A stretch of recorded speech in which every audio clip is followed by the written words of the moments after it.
Debaser. By Eric B. Mock.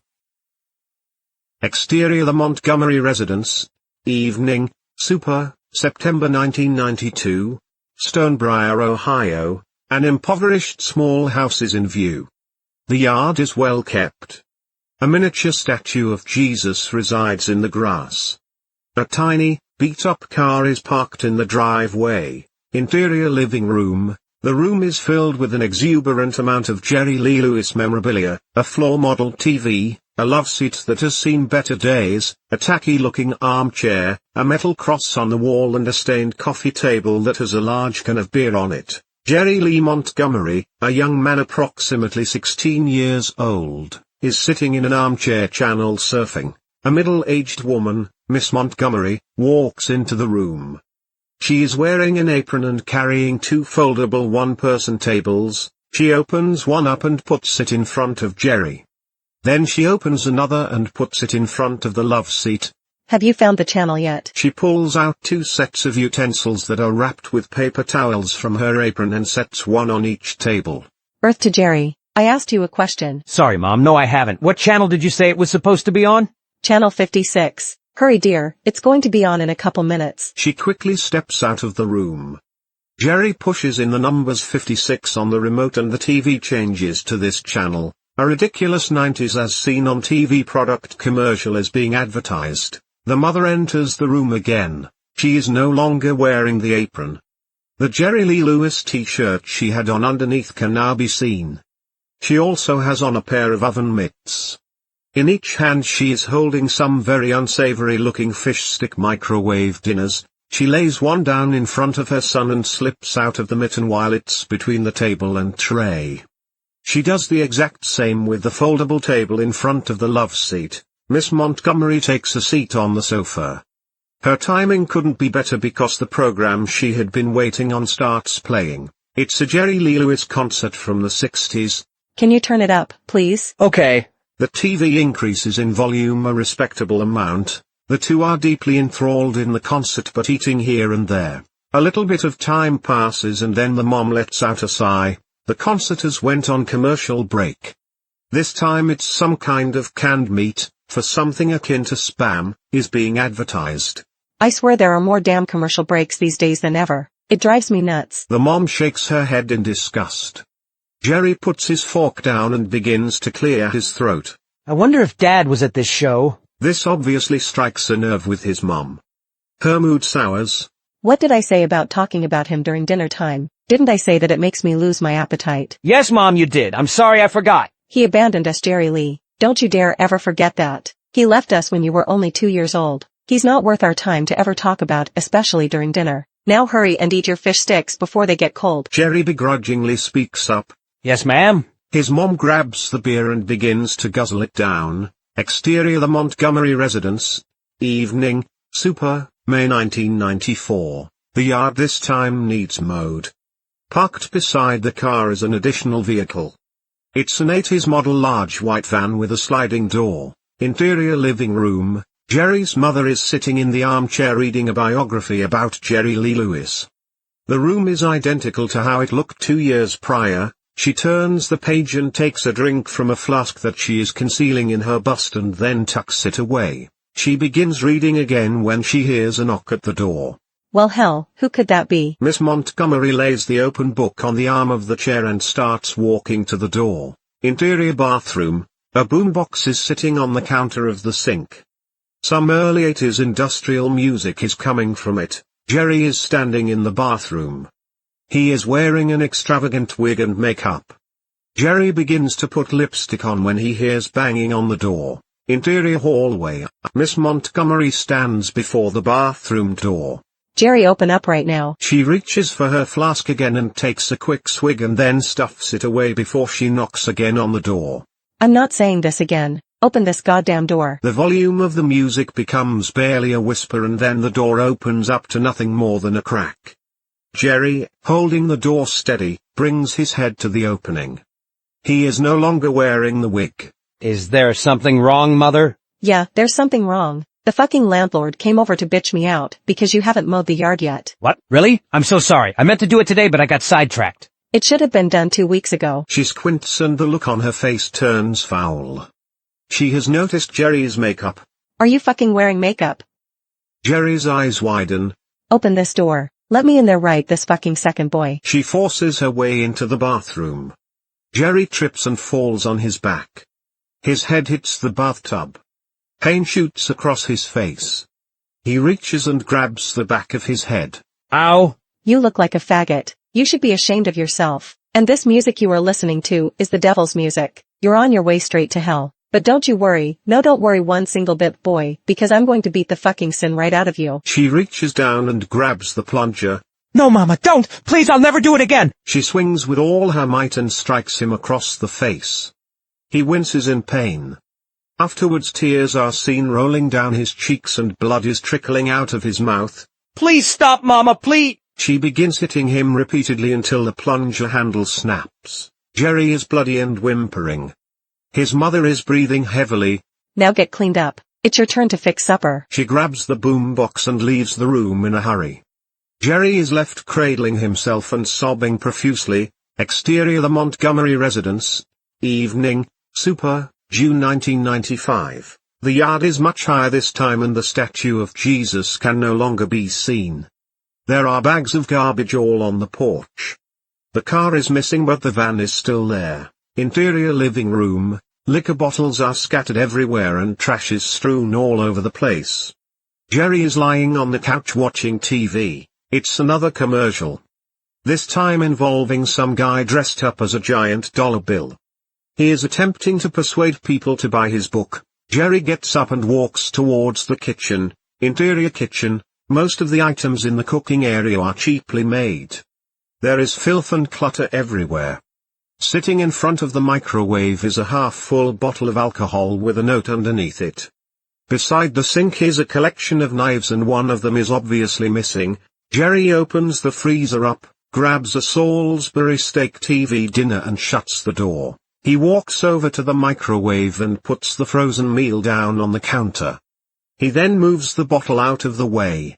The note catches his eye and he realizes that it's an eviction notice. Jerry falls to the floor with his back to the microwave and then he crumbles the notice up and throws it across the room. Interior living room, Jerry walks in holding the bottle of alcohol and sits down on the couch. He then opens the bottle and downs a respectable amount. Jerry grimaces and afterwards he puts the lid back on the alcohol and lays it on the table in front of him. Jerry is seen watching a crudely made black and white horror film. He falls asleep. Interior the Montgomery residence. Later, Jerry wakes up. A commercial is playing advertising energy cigarettes. Afterwards it cuts to a breaking news story with a thin-looking young woman named Veronica Schaffer. This just in. At the state's capital tonight, there was an attempt made to kidnap Jerry Lee Lewis. It occurred backstage shortly after his performance ended. A middle-aged woman was responsible for this offense, and during a frantic standoff with the police, she was shot dead. We have security footage to present that shows her sneaking into the artist's dressing room. Her face is blurred out of respect for the family. Viewer discretion is advised. Jerry gets on his feet. He looks genuinely worried. Mama? The black and white security footage shows a woman walking down a hallway carrying a large knife. She stumbles from time to time. The woman is clearly wearing the exact same Jerry Lee Lewis t-shirt that Jerry's mother was previously wearing. No, this can't be happening! Jerry continues to watch in complete shock. This is a breaking news story, and more information will be revealed on the 10 o'clock news. We now return you to our regularly scheduled program. Jerry is momentarily frozen in disbelief, but that mood quickly changes to anger. He begins screaming and relentlessly breaking stuff in the room. He rips the Bible up, destroys the Jerry Lee Lewis memorabilia and throws the cross located on the wall into the TV. It begins to smoke. A couple minutes of this goes by when he decides to flip the couch over.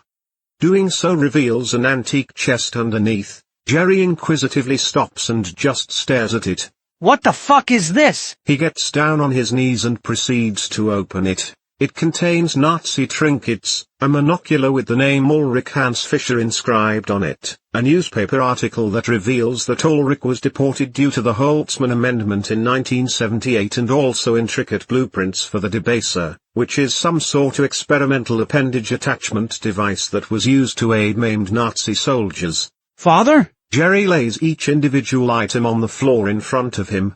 He looks completely flabbergasted. Cut to black. Exterior Moore Valley Mental Hospital. Morning. Super, October 1997.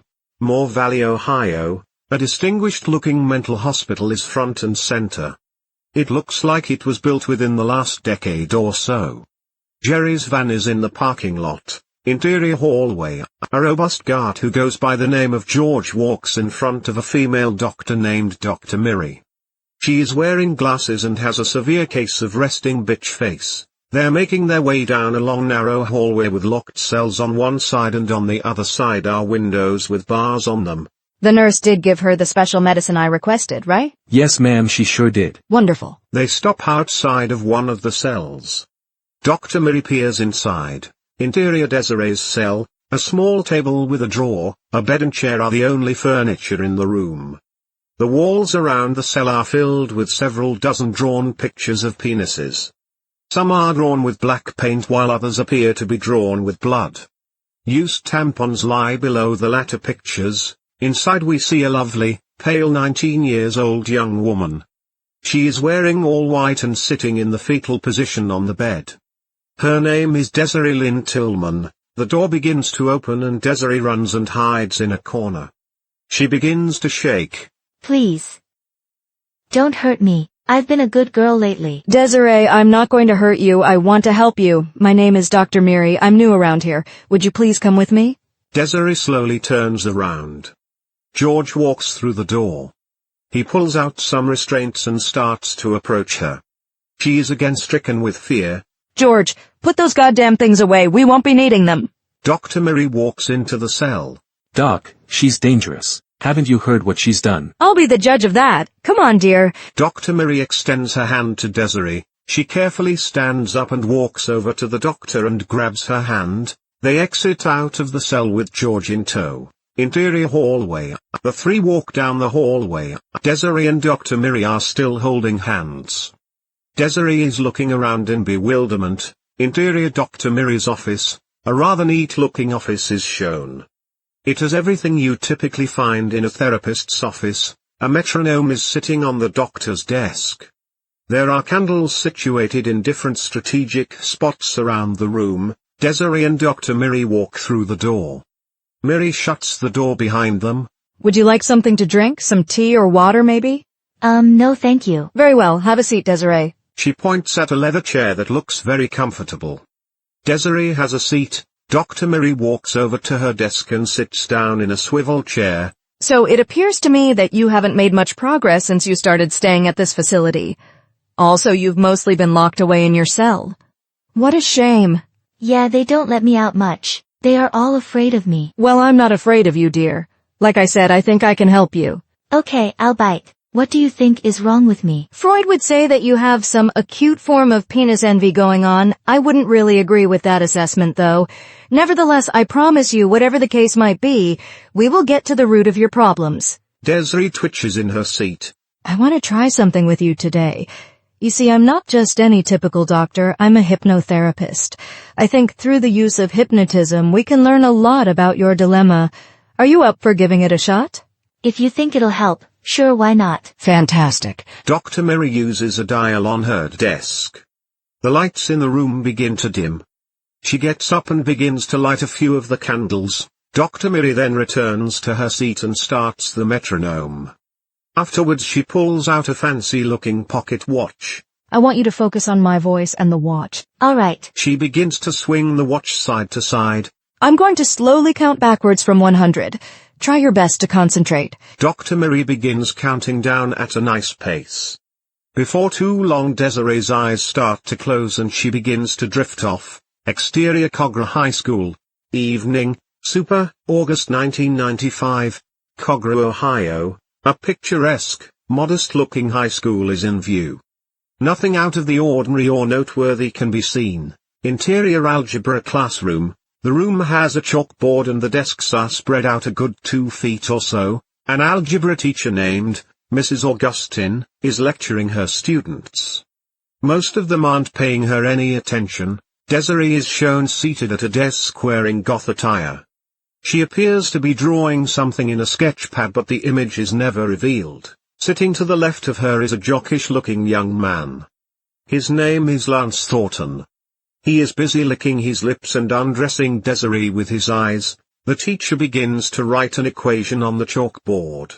Now who would like to solve this next problem? She looks around the classroom for a show of hands, but to her dismay finds none. She then notices Desiree drawing away. How about you, Desiree? You must surely know the answer since you're busy doing something else. Desiree jerks up startled and closes her sketchpad. The other students begin to snicker. She looks at the chalkboard briefly and sighs. Okay. Desiree gets up from her desk and begins to walk up to the board. While she is solving the equation, unbeknownst to everyone else, Lance steals her sketchpad. I think that's it. She turns to get the teacher's approval. Very good. I guess you have a grasp on this after all. Just as the teacher finishes speaking, the bell rings. The students begin to get up from their seats. To the dismay of the students, the teacher begins to talk once again. They anxiously listen. One last thing before you guys leave. Today is the last day to buy a ticket for the funnel cake raffle. Desiree returns to gather her belongings. So if you're interested, make sure you see Mrs. Pierce before you head out. Have a great weekend, everyone. The students, after half listening, begin to make their way out of the classroom in a hurry. Desiree is now quite aware that her sketchpad is gone and frustration builds up inside of her. She looks around for the culprit, but the students have already left. Interior locker hallway. Later, Desiree is walking down the hallway carrying her instrument case. A nerdy-looking girl is walking beside her. Her name is Claire Douglas. She has a bubbly disposition. Also present is a janitor named Carl, who is busy sweeping the halls. He doesn't exactly look like he is all there. So who are you going to homecoming with? I'm not going. What?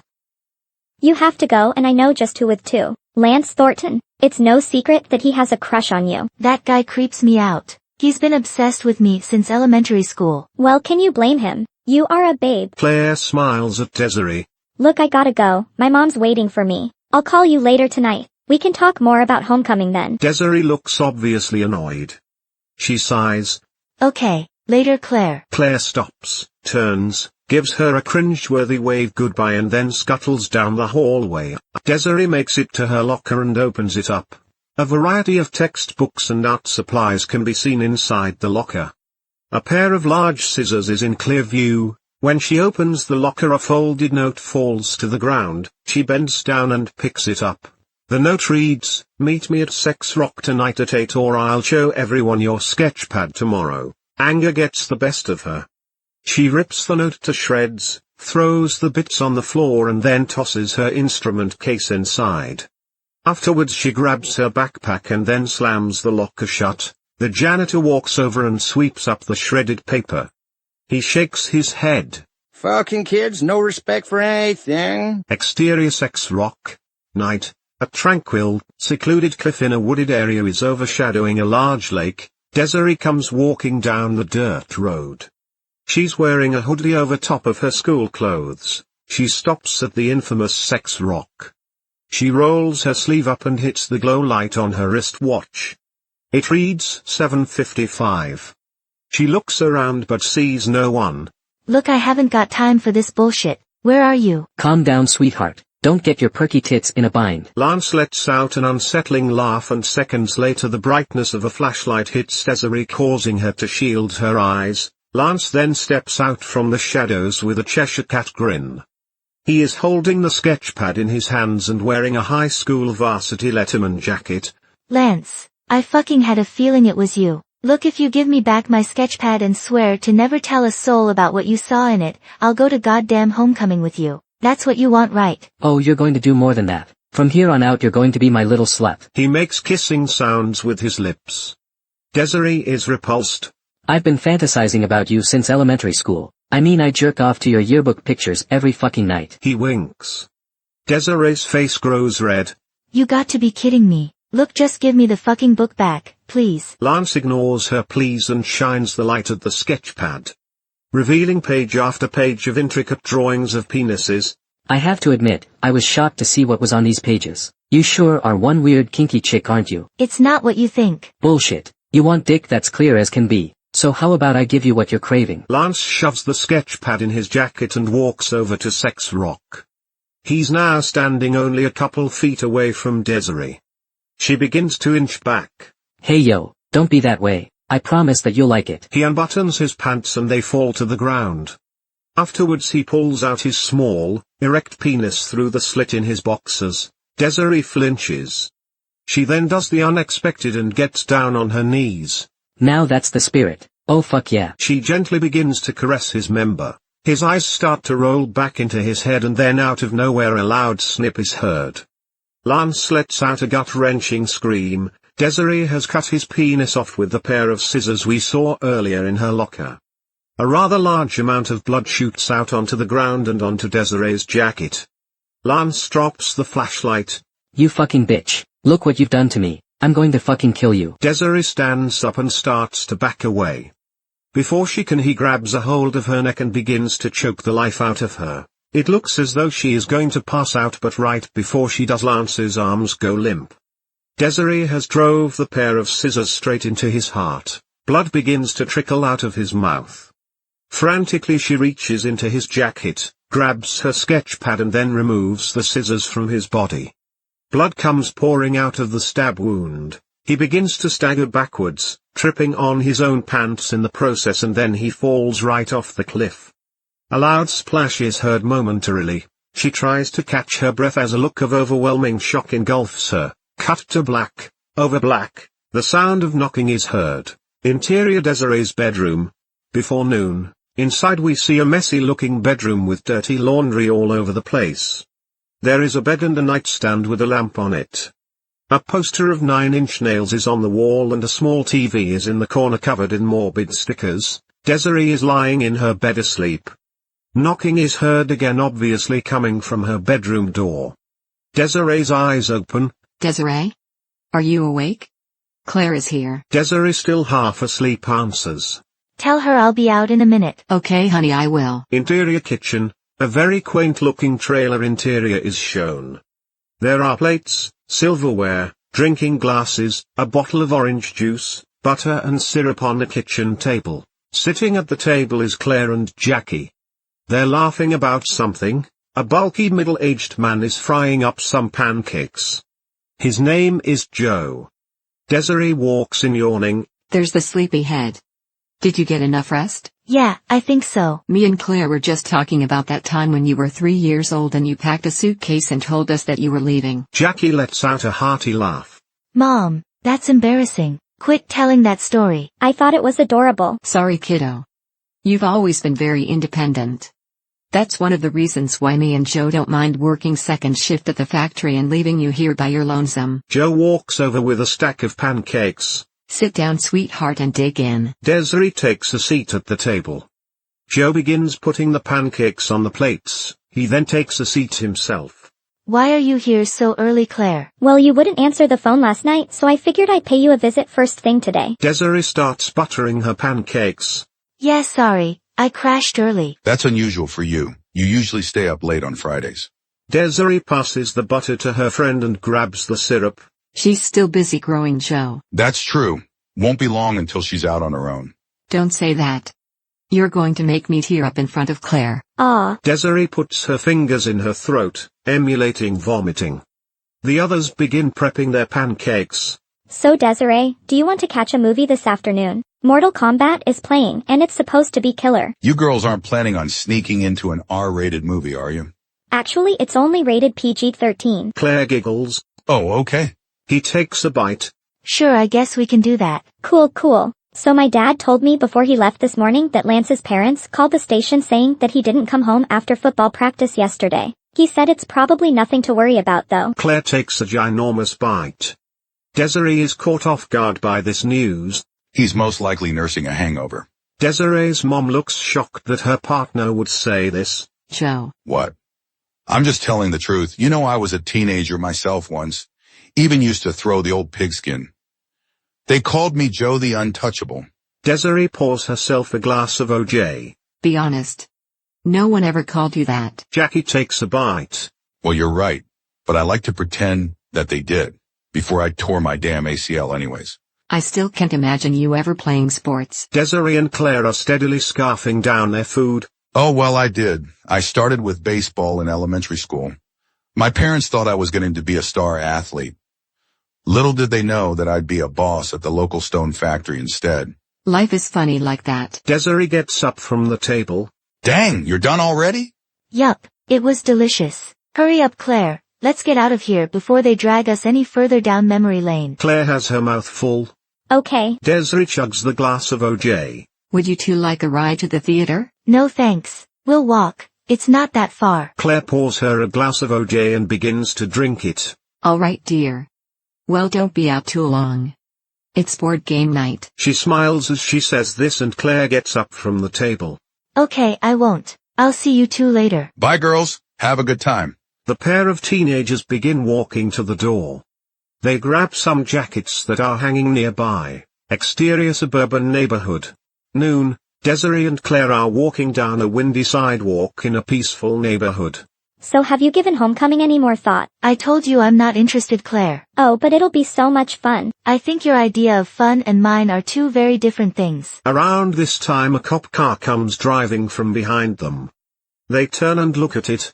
It's my dad. They stop in their tracks. Desiree looks nervous. Your dad, what's he doing here? Beats me, but I have a feeling we're about to find out though. The car comes to a stop. A scruffy-looking cop, named Sheriff Douglas, rolls down the passenger side window. Hello, girls. I called and spoke to your mom a few minutes ago, Desiree. I was hoping to catch you two before you left. Why? What's going on, Daddy? Well, I don't know an easy way to tell you two this, but a fisherman found Lance's body this morning at the lake. It was mutilated, so this was no accident. Desiree's heart begins to race as she starts to dissociate. The volume around her becomes somewhat muted. OMG, that is crazy. You're telling me? We haven't had a murder around here in 20-something years. Also, I don't think it's related, but someone broke into the school chemistry lab yesterday. They stole some formaldehyde. I guess all the crazies came out last night. Anyways, I'm going to give you both a ride home. It's just not safe to be out and about until we catch this killer. Sheriff Douglas gets out and opens the back door. So bizarre. This is like something out of Twin Peaks. You said it. I really hate to do this. I know you were really wanting to see that movie, Claire, but I just wouldn't be able to forgive myself if something was to happen to you two. The two teenagers pile into the back of the police car. Interior Desiree's home. Desiree's parents are sitting in the living room looking at some yearbooks. On the wall there is a picture hanging of David Lee Tillman. The front door begins to open and they both look towards it. In walks Desiree. Oh honey. Are you okay? Claire's dad told us everything. Come here. Let me give you a hug. Desiree, still dissociating, just stands there. Her mom rushes over and squeezes her deeply. This kind of thing shouldn't be happening in this town. America is going down the shitter. Desiree pushes herself free from her mom's embrace. I'm sorry, Desiree, but we don't want you going out until they have this maniac behind bars. And I hate to say it, but that means no more walking to or from school either. If need be, I'll leave work to give you a ride home, whenever you have to stay after. There's no need for that. I can take care of myself. I'm not afraid. Desiree, we know you think you're already grown, but you're going to mind us. Do I make myself clear? Yes, Mother. I understand. Good. I'm glad we got that sorted out. Desiree begins to walk away. The two adults look at her with dismay. Interior Desiree's bedroom. Desiree enters her room, shuts the door and locks it behind her. She pauses and then she proceeds to enter her closet. After rummaging around for a few seconds she pulls out a duffel bag. She takes it over to her bed and has a seat. Desiree then unzips the bag. Inside of it is her bloody hoodie and a mason jar. She pulls out the mason jar, which contains Lance's penis floating in formaldehyde. She puts it on the nightstand beside her bed and begins to stare deeply into it. Elation overtakes her and she starts to smile. Interior hallway. Noon. Desiree is walking down a crowded hallway. She has her backpack on. Hey, Desiree, wait up. Her face turns sour. Claire comes running up to her. Why are you always in a hurry to get to class? I just don't like being late is all. You know that. Yeah. Of course. Ready to make a masterpiece today? Yeah, sure. You're so talented. I wish I was half as good as you. I'm really not very good. Yeah. Okay. Whatever you say. So I figured after school today we could go together to Lance's memorial. Memorial? Oh, I don't think so. Claire looks confused to hear this. Are you serious? Everyone is going to be there. He was a class favorite after all. Yeah, well, I'm not one for group gatherings, so I'll pass. Claire is caught off guard by this statement. Okay. The two have made it outside of the art room. Interior art room. There are stools situated in front of desks with blank canvases on them. Lots of different art adorn the walls. The room is filled with a plethora of art supplies as well. The two girls sit across from one another. The teacher, Mrs. Pierce, who has an eccentric demeanor, is behind a podium. Hello, students. In light of the passing of Lance Thornton, who was taken far too soon, I figured it would be a nice day to have free-form painting. So just go nuts and have fun, everyone. A few students, Claire included, enthusiastically yell out in praise of this news. Desiree says nothing and begins painting immediately. Interior art room.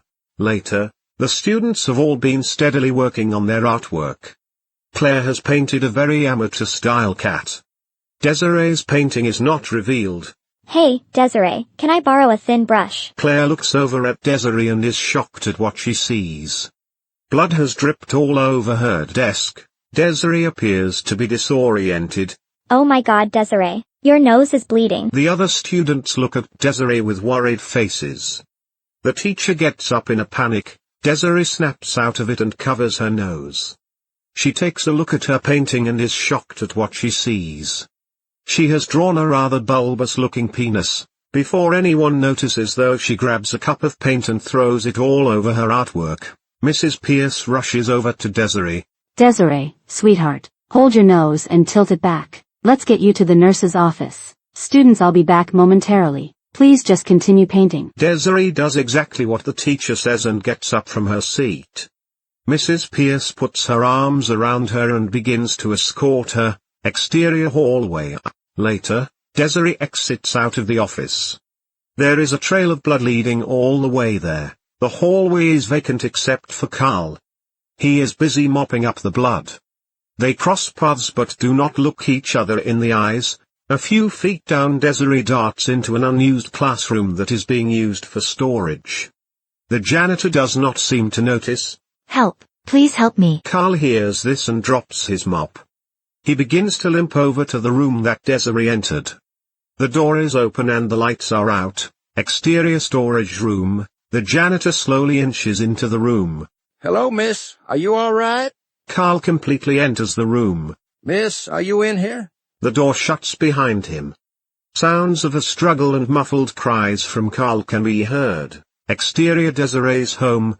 Evening. A spotless car pulls up in front of the trailer.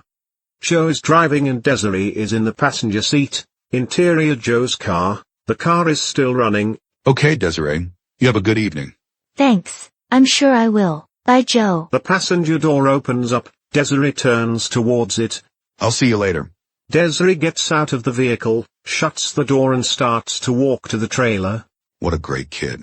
He begins to drive off. Interior Desiree's bedroom. The door opens and Desiree walks in carrying her backpack. She puts it on the floor and then enters her closet and pulls out the duffel bag again. She grabs the jar with Lance's member from inside of it, puts it on the nightstand once more and then she opens up her backpack. Desiree pulls out her pair of scissors along with another mason jar. It contains Carl's grotesque, uncircumcised penis. She puts the jar on the nightstand beside the other jar and that elated smile once again reveals itself. Interior hallway. The hallway is very clean. A hairdryer can be heard running, then it abruptly stops. A few seconds go by when the door opens and Desiree walks out with a towel wrapped around her body. She begins to head towards her bedroom when the phone starts to ring. She stops, turns and walks towards it. Desiree lets the answering machine pick up the call. Desiree. Honey, call me back as soon as you can. I'm worried about you. There was another body found. This time at the high school. It was Carl, the janitor. I don't know why anyone would want to hurt that sweet troubled man. Desiree reluctantly answers the phone. Hi Mom. No, I'm okay. Yes, the doors are locked. Oh, school is cancelled for the week. Okay, I understand. I'll see you soon. Desiree hangs up the phone. Exterior Desiree's home. Night. Joe's car is parked in the driveway. Some lights are on in the trailer. Interior living room. Desiree, her mom and Joe are all sitting in their pajamas. Joe and her mom are on the couch. Desiree is sitting Indian style on the recliner. They are watching TV. The news comes on live from the scene. Exterior Cogra High School. Sheriff Douglas is standing near the reporter. In less than a week's time, the normally peaceful town of Cogra, Ohio, has been rocked by two identical murders. Standing here beside me is Sheriff Douglas. Sheriff, do the police have any possible leads? At this time, the only lead we have is that the murderer is somehow connected to the high school. Whether that might be a teacher, student, or anything in between, we cannot say for certain. I see. So the school district will be closed for the remainder of the week, correct? Yes, maybe longer. We believe that we would be putting the public at grave risk if school was to start back before the perpetrator is found. A 6 p.m. curfew is also in effect until further notice. So you think this is one individual, a serial killer? It could be more than one person committing these heinous acts, but we are inclined to believe that it is only one at this time. And no, we think this is more accurately a spree killer. But whatever the case, you have my word that myself and the other local officers will remain diligent until we catch the person or persons responsible. Well, you heard it all straight from the Sheriff of Cogra, folks. This is Veronica Schaffer signing off. Joe hits the power button on the TV remote. Well, that didn't tell us anything we didn't already know. Yeah, but at least they're taking this seriously. That's true. Joe stands up, yawns and stretches. Well, let's hit the hay, Jackie, and maybe by the time we wake up they will have caught whoever is doing this. Jackie turns and looks at her daughter. Try not to stay up too late, honey. Actually, I'm exhausted, so I think I'll go to bed too. Going to bed early again. I hope you're not coming down with anything. Yeah, are you okay, kiddo? I'm fine, guys. I guess all of this stuff going on with the murders has got me feeling pretty overwhelmed tonight. That makes sense. Even as an adult, this is a lot to take in. Well, if you start feeling sick, you let us know right away. I will, Mom. Good night, Desiree. Night, Joe. Joe walks off. Desiree is on her feet now. Good night and sleep tight. I love you, sweetheart. Good night. Pause.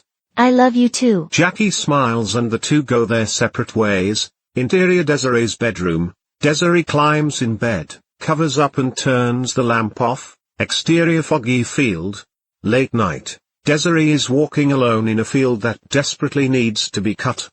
The fog is so thick that you could cut it with a knife. She comes to a trail and begins to follow it. She soon finds herself in a graveyard. Something catches her eye in the dark. It's a small torch burning. She feels compelled to investigate. When she arrives she finds two tombstones. On one the epitaph reads David Lee Tillman, January 14, 1956. February 4, 1978, beloved husband, son, and friend. Missed dearly. The other is a smaller headstone and it reads Desmond Lee Tillman, February 4, 1978, loved and remembered forever. Upon reading them she covers her mouth and tears begin to fall down her face. At this moment she hears footsteps behind her.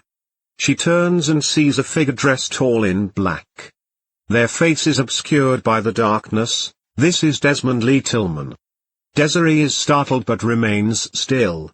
Hello, sister. Her supposed brother walks out of the darkness and it's revealed that his head is a giant penis. Desiree screams in fear. Interior Desiree's bedroom. Desiree turns the lamp on. She is sweating profusely. Exterior suburban neighborhood. Later, Desiree is wearing her backpack walking down the road wearing all black. She is stealthily avoiding every street light. Exterior dirty alleyway. Desiree has found her way to an alley that is full of all sorts of garbage. She accidentally kicks a can. A homeless man who is covered in newspapers jumps up startled. He is a rugged-looking veteran named America. He is wearing an American flag-style t-shirt. Who goes there? Desiree is frozen in her tracks. She says nothing. Girl, I asked you a question. Cat got your tongue? Desiree is in flight or fight mode now. Oh, no matter. I'm America. Take a good goddamn look. He begins to laugh, which turns into a cough. She stands her ground. You know it's not safe for a pretty young lass such as yourself to be out here all alone, especially now with that killer on the loose. So you should best go back the way you came. Do you hear me? Desiree presses onward. She stops a couple feet in front of him and looks the man in the eyes. This irks him. I've seen that look before. It's the same fiery look that all those goddamned Vietnamese women shared. She stands there and just stares at him for a second before pulling her scissors out and then stabs him in the chest. A loud metallic ting is heard. He falls over backwards against the wall. My pacemaker! You stabbed my fucking pacemaker! Help! She's trying to kill me. Several homeless men sprang up from the darkness of the alleyway. They were obscured by cardboard and other trash. They begin walking towards Desiree. She panics and starts to head back the way she came. America reaches out and grabs her ankle. She falls and drops the scissors. About this time a police car pulls up from the way Desiree entered. Its lights and sirens are going off. Freeze! Don't move a fucking muscle. Fade to black. Over black, the sound of finger snapping can be heard. Fade in. Interior Dr. Miri's office. Dr. Miri is frantically snapping her fingers. The metronome has stopped, and the lights are no longer dimmed. Desiree's eyes are still shut. Wake up, Desiree! Desiree, wake up! Dr. Miri gets up from her seat and begins to walk over to her. Desiree's eyes open. Oh good, you had me scared there for a second. Desiree has her signature-related smile on display, but there is a noticeable change in her demeanor. You should be scared, bitch. Because this ain't Desiree. This is Desmond. Dr. Miri is overcome with fear. George, get in here. Interior security camera room. A desk with several monitors displayed is in view. Sitting behind it is George, Jerry, who is an orderly, and a large homely-looking orderly named Molly. They are keenly watching a monitor that is streaming from Dr. Miri's office. They exit the room in a hurry when they realize the situation has gone sideways. Interior Dr. Miri's office. Desmond lunges forward and begins to strangle Dr. Miri. George and the two orderlies enter the room. He lets go of Dr. Miri. She drops to the floor coughing. Desmond throat punches George and he collapses. Desmond then kicks Molly in the groin. Jerry reaches out with a syringe. Desmond grabs a hold of his arm and snaps it before he can stick him. About this time George comes to his senses and tasers Desmond. He takes it like a champ and then proceeds to head towards George. Molly manages to stick Desmond in the shoulder with a syringe. He staggers a bit but keeps on trucking. Dr. Miri, unbeknownst to Desmond, has grabbed Jerry's syringe. She injects Desmond in the back with it. This time Desmond goes down and blacks out immediately. Dr. Miri, George and Molly are all breathing heavily. Jerry is on the floor screaming in agony. Interior Jerry's apartment. The lackluster apartment has a very clear dichotomy. On one side are rudimentary furnishings, most of which came from the Montgomery residence, and on the other side is a makeshift lab of sorts. It notably includes a desktop computer, and hanging above it is a framed picture of Ulrich Hans Fischer. Wesley, a giant of a man with one arm, is busy preparing a meal. He is wearing very flamboyant makeup, a wig, women's clothing and Miss Montgomery's apron. Jerry walks in with a large cast on his arm. Wesley has his back turned and doesn't notice. Hi Jerry, you're home early. Dinner won't be ready for a bit. How was work? Wesley grabs a pot. How was work? Take a look and you tell me. Wesley turns around and drops the pot when he notices the cast. Oh my god, what the hell happened? A 19-year-old girl is what happened. Wait, are you telling me that a young girl did this? Fucking A I am! How is that even possible? Adrenaline, I guess. It was a hypnotherapy session gone wrong. She not only kicked my ass, but she made quick work of George, Molly, and Dr. Miri as well. Damn, that's impressive. Tell me about it. I think I might be in love. Jerry starts grinning. You're such a fucking masochist. Wesley laughs. Jerry takes a seat on the couch and then puts his feet on the nearby table. Do you want me to get you anything? Yeah, can you pour me a glass of bourbon on the rocks? You got it, buddy. Wesley makes haste and does what Jerry asks. He promptly brings a glass over to him. Thanks, Wesley. Jerry reaches out and grabs the glass. Wesley heads back into the kitchen area. If you need anything else, just holler. Jerry bends forward and puts the glass on the table. He then pulls out a pill bottle from his pocket. He takes the cap off with his teeth. Jerry empties some of the pills in his mouth. He puts the lid back on the bottle and then he takes a swig of his drink. I'm off work for a bit to recuperate. Which is fine by me because I'm behind on my research anyways. Well, just don't push yourself. Idle hands are the devil's playthings, Wes, and plus there's no time like the present. I have to admit I'm a little nervous. I mean, after what you told me happened to your dog, who wouldn't be? No need to stress about that, pal. I swore to you when you left Moore Valley that I'd get you a new hand, and I always keep my promises. Anyways, I've worked out most of the kinks since old Rusty kicked the bucket. Wesley comes back into the living room. He looks upset. Most of the kinks. Look, Jerry, I love you. You crazy son of a bitch, but I'm not a guinea pig. What if I go nuts and chew my limb off and bleed to death like your pooch did? I told you, that was a freak accident. And for what it's worth, I'm under the impression that the operation failed because I used dead flesh, so I won't ever make that mistake again. Okay, look, I trust you, but you can't blame me for having my doubts. I mean, this is some mad scientist shit you're trying to pull off. I believe in my father's work, and you should too. German just isn't my forte, so some of his instructions are lost in translation. But rest assured, I won't give up until I perfect this, and give you what the Maker robbed you of. You'll be jerking guys off with both hands before you fucking know it. Jerry reaches over and grabs the glass. He chugs the rest of his alcohol. Wesley grabs the empty glass. Damn, Jerry, you sure know what to say to ease a person's nerves. It's a gift.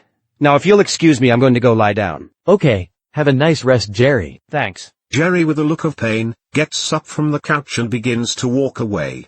Interior Desiree's cell. Jerry is in Desiree's bed. His cast is missing and he is restrained to each of the bed's posts. In vain he tries to get loose. Seconds later the door is knocked down. Fog begins to fill the room. Desiree walks into the cell. She is wearing a dominatrix outfit and holding a whip. Jerry raises his head up. Desiree! She walks over to the bed and begins striking him with the whip. Blood appears at every spot she hits. Interior Jerry's room. The room is pretty empty. It only includes a bed, an end table and a poster of Brian Eno. Jerry wakes up breathing heavily. He reaches his unbroken arm down underneath the sheets. His look changes to surprise. He pulls his hand back out and it's drenched in semen. Exterior bathroom. The door is shut and the sound of water can be heard running. It stops, the door opens up and Jerry walks out. Interior living room. Jerry enters the living room. Wesley is on the couch, busy crocheting something. Hey, Wesley.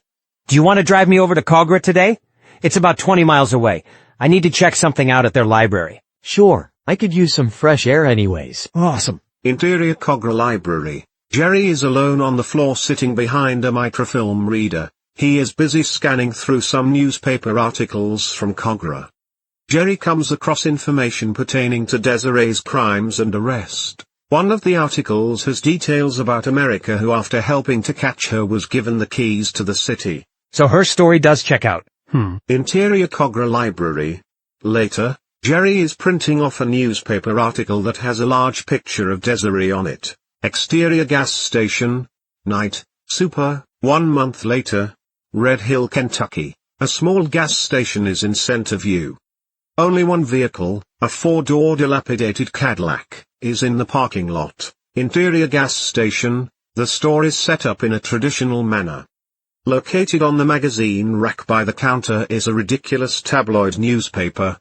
The headline on the paper reads "Hitler lives," and below that there is small text that says "Animal-human hybrids spotted in the United States." Aside from the clerk, who is standing behind the cash register, no one else is present.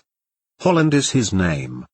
He is in his 20s and has a lively personality. He is busy flipping through pages of a buttocks magazine. A young, cocky redneck named Darrell Hicks enters the store. He makes his way into the beer cave and comes out carrying a 24-pack of American-style beer. Daryl then walks up to the register and puts the case of beer on the counter. Hello, Daryl. Will this be all for you tonight? Yeah, how are you doing, Holland? I haven't seen you since high school. Oh, I'm doing dandy. Thanks for asking. How about yourself? I'm doing good, but once I get a few of these in me, I'll be doing a hell of a lot better. Daryl laughs and slides $20 over to Holland. I forgot my wallet at home, so I'd appreciate it if you didn't card me tonight, pal. Sorry, I can't do that. It's against store policy and I really can't afford to lose this job. Oh, come on now, goddammit, you know me. Holland sighs. Again, I'm sorry, Daryl, but I can't make exceptions for anyone. Daryl takes his money back and shoves it into his pocket. This is bullshit. I'm never coming into this shitty-ass store again. Daryl spits tobacco on the floor, knocks over a rack of potato chips and then storms out the front door. Holland shakes his head. Fucking asshole. After he leaves, Holland mops up the tobacco spit and fixes the potato chip rack. Now that Holland is not behind the counter, it is apparent that his rear is rather flat. Exterior gas station. Later, the lights of the store are off and Holland is locking the front door. He makes his way over to his Cadillac. He stops when he notices that one of his tires is flat. Great, tonight just keeps getting better and better. I don't have a jack, so it looks like I'm hoofing it. He opens the car door and then pulls out a sweater along with a toboggan. Exterior Kentucky Highway. Later, Holland is wearing the sweater and the toboggan. He is busy walking along the side of the highway. There isn't a single vehicle in sight. After walking for a spell, some lights of a truck hit him from behind. He turns to take a look and the truck turns on its high beams. Moments later, the sound of a Dixie horn is heard. What now? The truck revs its engine and accelerates. It swerves at Holland, who makes a beeline for the ditch. He barely misses the vehicle. The truck stops shortly of him and then it starts heading in reverse. Holland is climbing out of the ditch and limping. The truck stops once again and a spotlight that is mounted on the back of it comes on. Holland is at a loss of what to do now. The doors of the vehicle open up. Daryl steps out. He is holding a chain. Stop right there, faggot. Please, leave me alone. I was just doing my job. Yeah, sure, I'll leave you alone, alright? I'll leave you alone lying in that fucking ditch. I'm gonna make you pay for ruining my fucking night. Daryl makes his way to Holland, who is trying to limp to safety. He gets trapped between Daryl and a fence. Exterior Kentucky Highway. The shadows of the truck lights reveal that Holland is being beat to a pulp. Lots of screaming can be heard. Interior Jerry's apartment. Jerry is on his computer. He is making adjustments to the Debaser, which is a device that resembles a gun attached to a large block with a hose. On his desk, framed, is the picture of Desiree. Wesley is busy cooking once again. The phone rings and Jerry heads over to answer it. Hello? Yeah, he's here. I'll get him. Jerry places the phone on the table. Hey Wes, it's your mom on the phone. I wonder what she's calling for. Wesley walks over to the phone and puts it to his ear. Oh, hi Mom. It's nice to hear from you. What's going on? Pause. What? That's horrible. Alright, I'll be there soon. Wesley hangs up. He looks pretty upset. Jerry notices this. What's going on, Wesley? It's my half-brother. He's in the hospital. Someone jumped him. Wesley begins to break down. Oh shit, that's fucked up. I'm sorry to hear that. I hate to ask, but can I borrow your van and go see him? I got a better idea. I'll ride with you. Wesley cheers up a little. Really? You'd do that? It's all the way in eastern Kentucky. Yes, of course. What are friends for? Interior hallway. Wesley and Jerry are walking down a hallway. Nurses and doctors pass them by. They make their way to a room and Wesley slowly opens the door. Interior Holland's room. The pair enter and see Holland, who is looking pretty rough. He has bandages wrapped across his stomach and tubes in his nose. He's watching something on the wall-mounted TV. It's a commercial for buying a complete set of vintage encyclopedias. Holland notices them instantly. Wesley looks upset. Brother, you came. It's nice to see you. He begins to cough. It's nice to see you too, Holland. But I wish I wasn't seeing you in this state. It really breaks my heart. I understand. You can see that bastard didn't take it easy on me. I have a collapsed lung and some broken ribs. That's terrible. I can't believe anyone would do this to you. Wesley begins to tear up. Hey, don't cry. I'm going to be just fine in a few weeks, give or take. So who is your friend? Oh, where are my manners? This is Jerry, my roommate. He gave me a place to stay after I got out of the loony bin. Oh, that's great. He sounds like a really nice guy. He's the fucking best. Wesley smiles. It's nice to make your acquaintance, Holland. I've heard a lot of good things about you. It's nice to meet you as well. He starts coughing again. Wesley frowns. Hey, take it easy. I'm trying to. I'm just happy to see you is all. So who the hell did this to you? Oh, it was Daryl Hicks, some young redneck asshole. He tried to get me to sell him beer without any ID. Obviously he wasn't very happy when I didn't. Well, you were always a rule stickler. Still though, this is bullshit. I hope he likes his jail cell. Yeah, about that. I told the police who did this, and they just ignored me. What? Yeah. The cops couldn't care less because, well, Daryl is the nephew of the police chief. That really pisses me off. Yeah, me too. It is what it is. Hey, at least he didn't kill me. No, you shouldn't be thinking like that. This should never have even happened, and to think he got off scotch-free makes me so fucking mad. Calm down, Wesley. Karma will get him in the end. Of course that's what you would say. You haven't changed a bit. Wesley shakes his head. Do you know where this fucker lives? Sure do, in a 2-story house on Quinton Avenue. Why do you ask? Jerry begins rubbing the back of his own head. Well, I just figured if we give the local papers his name, address, and your story, they might make light of this atrocity. Hey, that's a great idea. Oh, please guys, don't do that. Nothing good will come of it and he'll just beat my ass again when I get out. Come on now, Holland. You can't just expect me to not do anything. I fucking love you. Love doesn't have anything to do with this. It's just a hate crime, simple as that. Around here these things happen all the time. You know that. He begins coughing rather severely this time. A nurse rushes into the room. All right, boys, time is up. My patient needs his rest. Out you go. Wesley bites his tongue. Holland reaches out and grabs a hold of his arm. Please promise me, before you go, that you won't do that dumb idea. Promise me. Sure, alright. I promise you, brother. Thank you. And thank you both so much for coming to see me. It simply means the world to me. Wesley bends down and gives his brother a hug. Exterior Quentin Avenue. Late evening. Jerry is wearing his orderly outfit. He is slowly driving down a road with few and far between houses located on it. Interior Jerry's van. I can't believe you talked me into this. This is fucking crazy. You're getting me to break my promise to my brother. You made a promise that we wouldn't get in touch with the newspaper. This is completely different. Yeah, I guess that's true. I still feel bad though. Look, relax. We're just going to intimidate him. Are you joking? I mean, come on. You have a broken arm and I'm missing a hand. I don't think we're going to be very intimidating. Look, you trust me, right? Yes, of course I do, Jerry. I'm just worried this will end badly. Jerry smiles. Don't worry. Everything is going to be hunky-dory. The van comes to a stop, in the middle of the road, about 500 feet from the nearest residence. In front of the vehicle is a very old-looking 2-story house. Some lights are on and a rebel flag is hanging outside of it. The culprit's truck is parked in the driveway. Jerry pulls out his father's monocular from the ashtray and looks through it. He sees the name Daryl on the license plate. This is the place. The van eases into the driveway and shifts into park. Okay, Wesley, wait in the van until I give you the signal. You're going up there alone. You are fucking nuts. Just chill, Wesley, I got a plan. Exterior Daryl's house. Jerry creeps up to the front porch. He is carrying a closed medium-sized cardboard box and a clipboard. The sound of car racing can be heard coming from the TV. Jerry opens the screen door. He gives the wooden door 3 solid knocks. Moments later someone is seen peeking out through the blinds.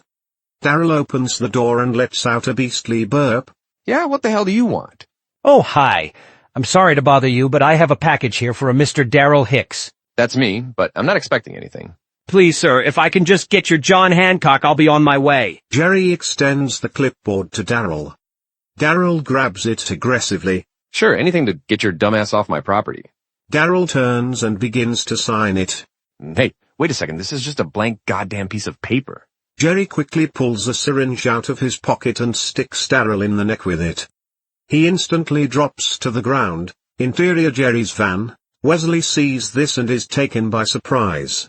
What the fuck? Exterior Daryl's house. Wesley gets out of the van. What the hell are you doing? Quick! Help me get him to the van before anyone notices. Wesley rushes over. What? No, we can't do that. Come on! This piece of shit has to pay for what he did! Wesley takes a deep breath. exhales and reluctantly bends down to grab a hold of Daryl's body. Interior crummy motel room. The room looks rather vacant and the bed looks like it hasn't been slept in. Interior bathroom. Daryl is asleep in an ice-filled bathtub. His arm has been crudely severed midway up. The wound has been cauterized, his eyes open. Daryl immediately notices his arm. He lets out a horrendous scream and sits up. What the fuck? No, my fucking arm! Daryl begins to cry. Interior Jerry's apartment. Wesley is lying on the couch and Jerry is standing beside him. Wesley's nub has some sort of mesh around it. There is a nice chest nearby and on the coffee table adjacent to him is the Debaser. Jerry, I'm starting to have second thoughts about this. Is that thing even safe? Yeah, it's safe as milk. The radioactive material, Americum-241, is housed in a lead-lined containment case. Radioactive material? What the fuck? This is insane. How the hell did you even get that? I had to take apart lots and lots of smoke detectors to acquire enough. Again, what the fuck? Yeah, this whole situation is beyond screwed up. I mean, I'm still feeling pretty guilty about what we did to that redneck. I still cannot believe we did that shit. After what he did to your brother, he's lucky that we didn't take his fucking life. Plus, his sacrifice was for the good of science, so please don't you dare feel guilty. Pause. Yeah, I'm sorry but I can't do this. Wesley starts to get up from the couch. Wesley, I'm about to make your lifelong wish come true. Please don't back out now. God damn it. Well, will it hurt? You won't feel a thing. Jerry pulls out a syringe and administers the shot to Wesley's neck.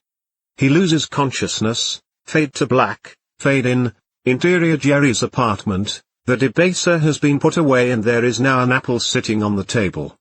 Jerry is standing nearby. He puts some smelling salts under Wesley's nose. Wesley, wake up! Wake up, Wesley! Wesley comes to. What? What happened? What's going on? The operation was a complete success. See for yourself. Wesley looks down and lo and behold he has another hand. He begins to move it a little. Wow, you fucking did it. I can't believe this. You're a fucking genius. I'm so sorry I ever doubted you. It's my father who is the genius.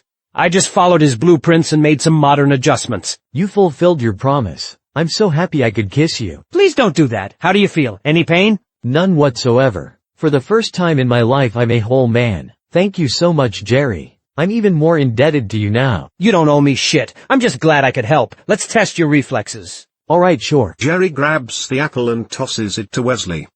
He catches it super fast with his new hand. Seems to be good to me. Wesley squeezes the apple and it crumbles. Juice goes everywhere. Jerry wipes some off his face. Well, that wasn't supposed to happen. Interesting. What the hell? Did something go wrong with the operation? Wesley opens his hand and bits from the apple hit the floor. No, not at all. This is nothing short of amazing. I never considered the possibility that you would have enhanced strength and speed. I guess you won't be jerking off with that hand. You can say that again. The two share a hearty laugh. Interior Moore Valley Mental Hospital hallway. Super. 2 weeks later, Jerry is pushing a cart down the hallway. His cast is no longer on his arm. He stops outside of Desiree's cell and peeks inside. Interior Desiree's cell. Desiree is lying on her bed. Her eyes are open but she's not moving at all. Hey Jerry, welcome back. Interior hallway. Jerry jumps in surprise. Did I scare you? Sorry about that. How are you feeling? I'm feeling much better, thanks for asking. How have things been around here? It's been a madhouse, both literally and figuratively. Molly chuckles. Oh, I see. How about things with Desiree? Her? Shit. They've been keeping that psycho sedated since the incident. Did you hear that Dr. Meary resigned afterwards? What? No, I didn't hear that. That's wild. Yeah, it fucked her up nice and proper.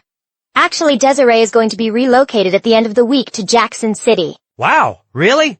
Poor girl, that place is pretty much a supermax prison. Poor girl. Maybe you should have your head examined. I mean, you do recall that she broke your arm, right? Of course. How could I ever forget? I just feel bad that we couldn't help her is all. It is what it is. And to be honest, I'm relieved they're moving her crazy ass. That's one less headache we have to worry about. Yeah, good point. Speaking of transporting her, since you're back, starting tomorrow I finally get to go on my week-long vacation. So good luck with that. Thanks for the heads up. Well, I better get to work now. I don't want them to think I'm taking it easy on my first day back. Gotcha. I'll leave you to it then. Bye, Molly.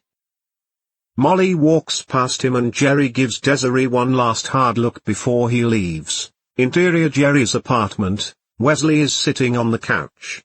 A half-empty glass and a bottle of bourbon are on the table beside him. He hears the sound of keys unlocking the door and runs to open it.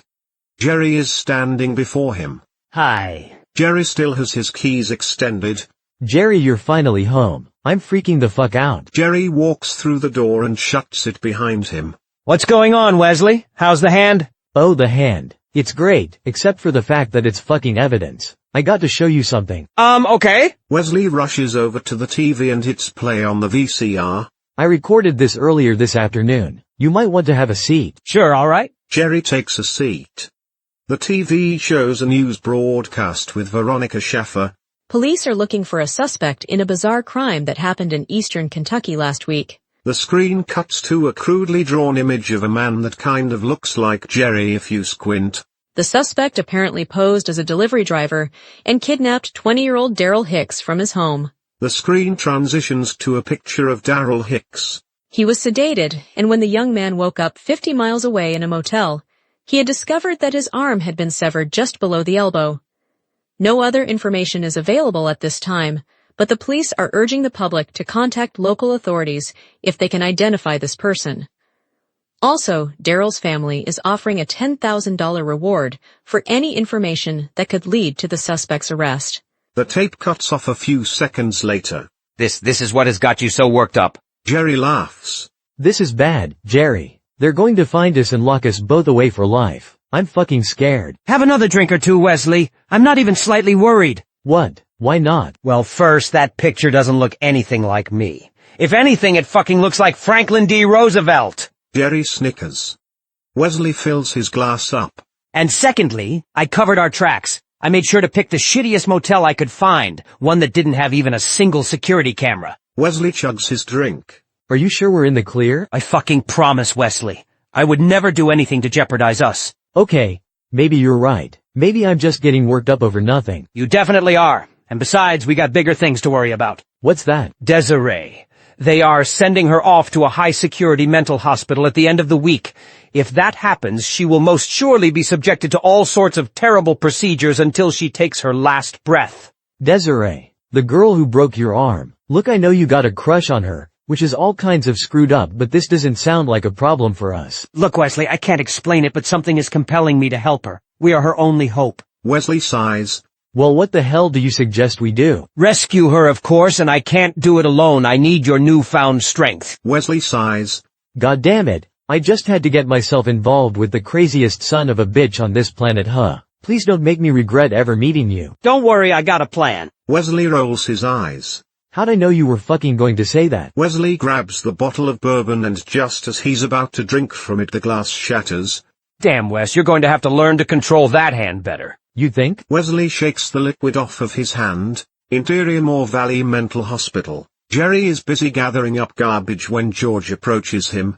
Hey Jerry, I didn't see your van parked out back, so I wasn't sure if you were here today or not. You had me worried. Oh, sorry. I lent my friend my van. Ah, I see. So I plan on leaving around 5 this evening to escort Desiree. Are you cool with that? Yeah, no problem. Nice. Well, I'll let you get back to work. Okay, later, George. Interior security camera room. Jerry is alone in the room and the door is shut. He picks up the phone, dials and puts it to his ear. Hello. Hey, I'm heading out at 5, so be ready, okay? Pause. I'm sorry. I don't think I can do this, Jerry. We're taking a big risk and this sounds like it's going to be a real pain in the ass. If you just follow the plan, this will be a cinch.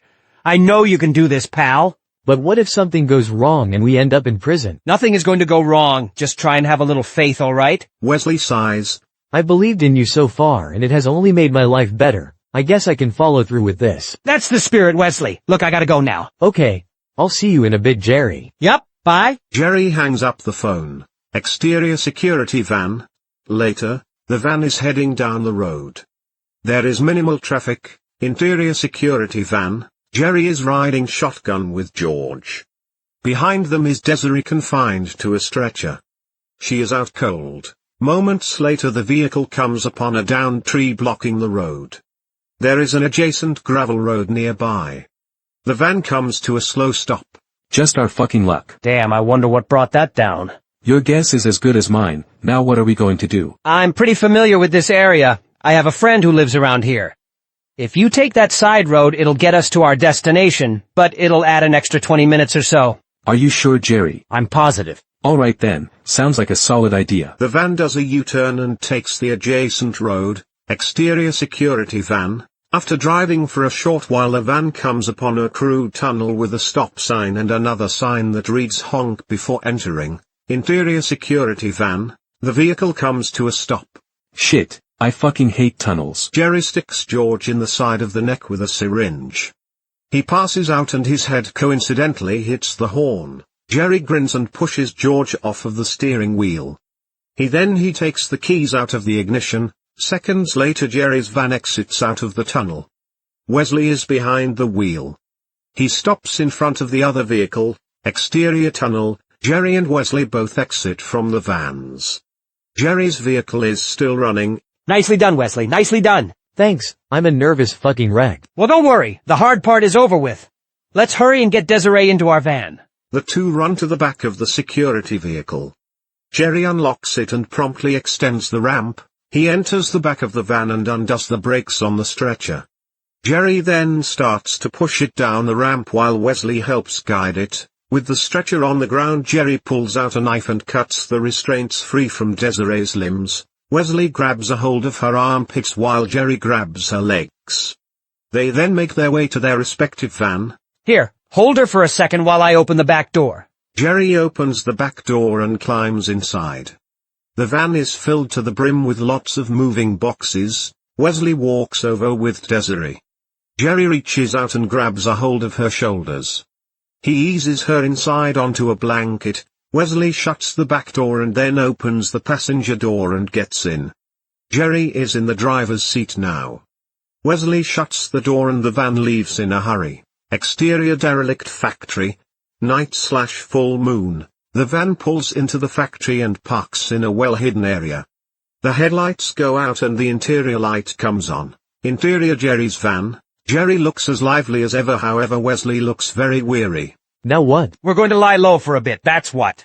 And after that? To be honest, I'm not entirely sure yet. What the fuck? Are you telling me that for once in your life you don't have a plan? We're just going to take this one day at a time, Wesley. Try to think of this as an adventure. Jerry smiles at Wesley. An adventure? Jesus titty fucking Christ. You're crazy. Hey, it takes one to know one. That's not funny, this is fucking serious. Where am I? The two men turn to look at Desiree. Shit, she's awake. You said she would be out all night. She must have developed a tolerance to the hospital's sedatives. Hello, Desiree. Wait, I know you. You're that orderly. What's going on here? Did you two kidnap me? No. Quite the opposite, actually. Jerry, this is bad. What if she hurts us? Shut up, Wesley. She's not going to hurt her saviors. Jerry smiles, turns and looks at Desiree. What? Let me out of here. Right now. If you want to leave. Be my guest. But how about you take a little stroll with me first? Now why the hell would I do that? Because I'm your friend. I don't have any friends. Well, not anymore at least. You're wrong about that. Hold on a second, I've got an idea. Jerry reaches into his pocket and tosses her the knife. Okay. Yeah, give the known murderer a fucking knife. Nice job, Jerry. Calm it, Wesley. Would you just try to put yourself in her shoes for 1 second? Come on, Desiree. One little walk is all I'm asking. And if you don't like what I have to say, you can kill me. Jerry gets out of the van. Seconds later, the back door of the vehicle opens up. Jerry is standing with a reassuring look.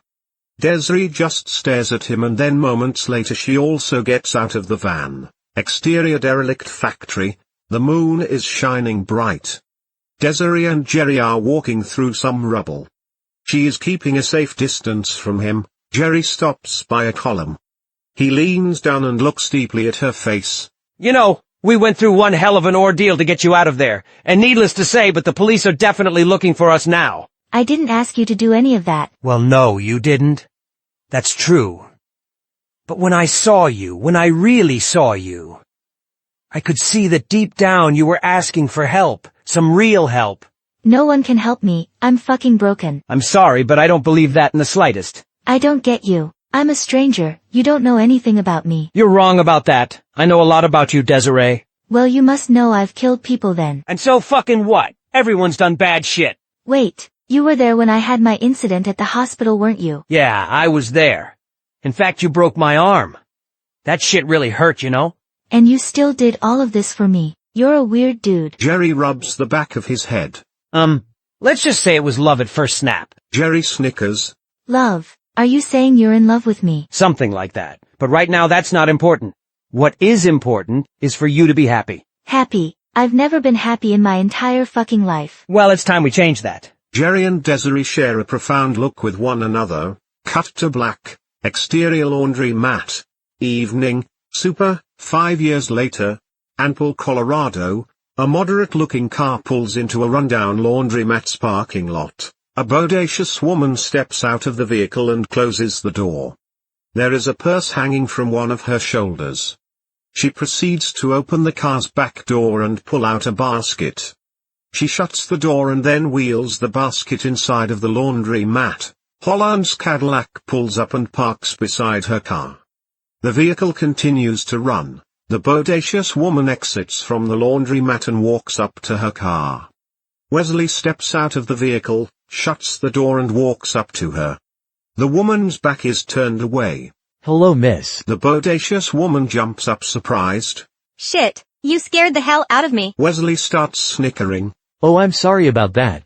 I really hate to ask, but you don't happen to have a couple quarters I can have, do you? Yeah, no problem. Thanks, you're a lifesaver. It'd really suck to have to drive all the way back to my house for 50 cents. The bodacious woman begins rummaging through her purse. Trust me, I understand. I've been in your situation before. I really doubt that. He reaches into his pocket and pulls out a syringe. He then sticks her in the jugular. She faints and spills quarters everywhere. Wesley grabs a hold of her to keep her from hitting the ground. Holland then appears from the Cadillac. His buttocks are much larger from the last time we saw him. He helps Wesley carry the bodacious woman into his vehicle. Afterwards they get inside and drive off. Interior dirty warehouse. Night. Wesley and Holland are hoisting the bodacious woman into the air with a rope and a winch. She is upside down, completely naked and still unconscious. Jerry enters off-screen from the shadows. This is a fine specimen you have here for me, a fine fucking specimen indeed. She might have what I'm looking for. Let me get a better look. Jerry takes a few steps into frame. He is wearing makeup, dress pants, Converse, and a blazer that is much too large. He pulls out the monocular from an inside pocket and then he puts it to his eye. Oh, heavenly days. Jerry staggers a bit in excitement and then puts the monocular away. I take it you like what you see. That is an understatement and a half. Well, which one will it be? Jerry points to the left breast. Exit stage breast. Jerry begins to grin. Holland walks up to the bodacious woman and then gropes her breast with his hand. He pulls out a scalpel from his pocket and begins to make an incision around the gland. The moment the blade touches the flesh, she lets out a gut-wrenching scream. The shot pans to the right, fade to black, interior dirty warehouse. Afternoon. Super. The next day. The bodacious woman is still hanging.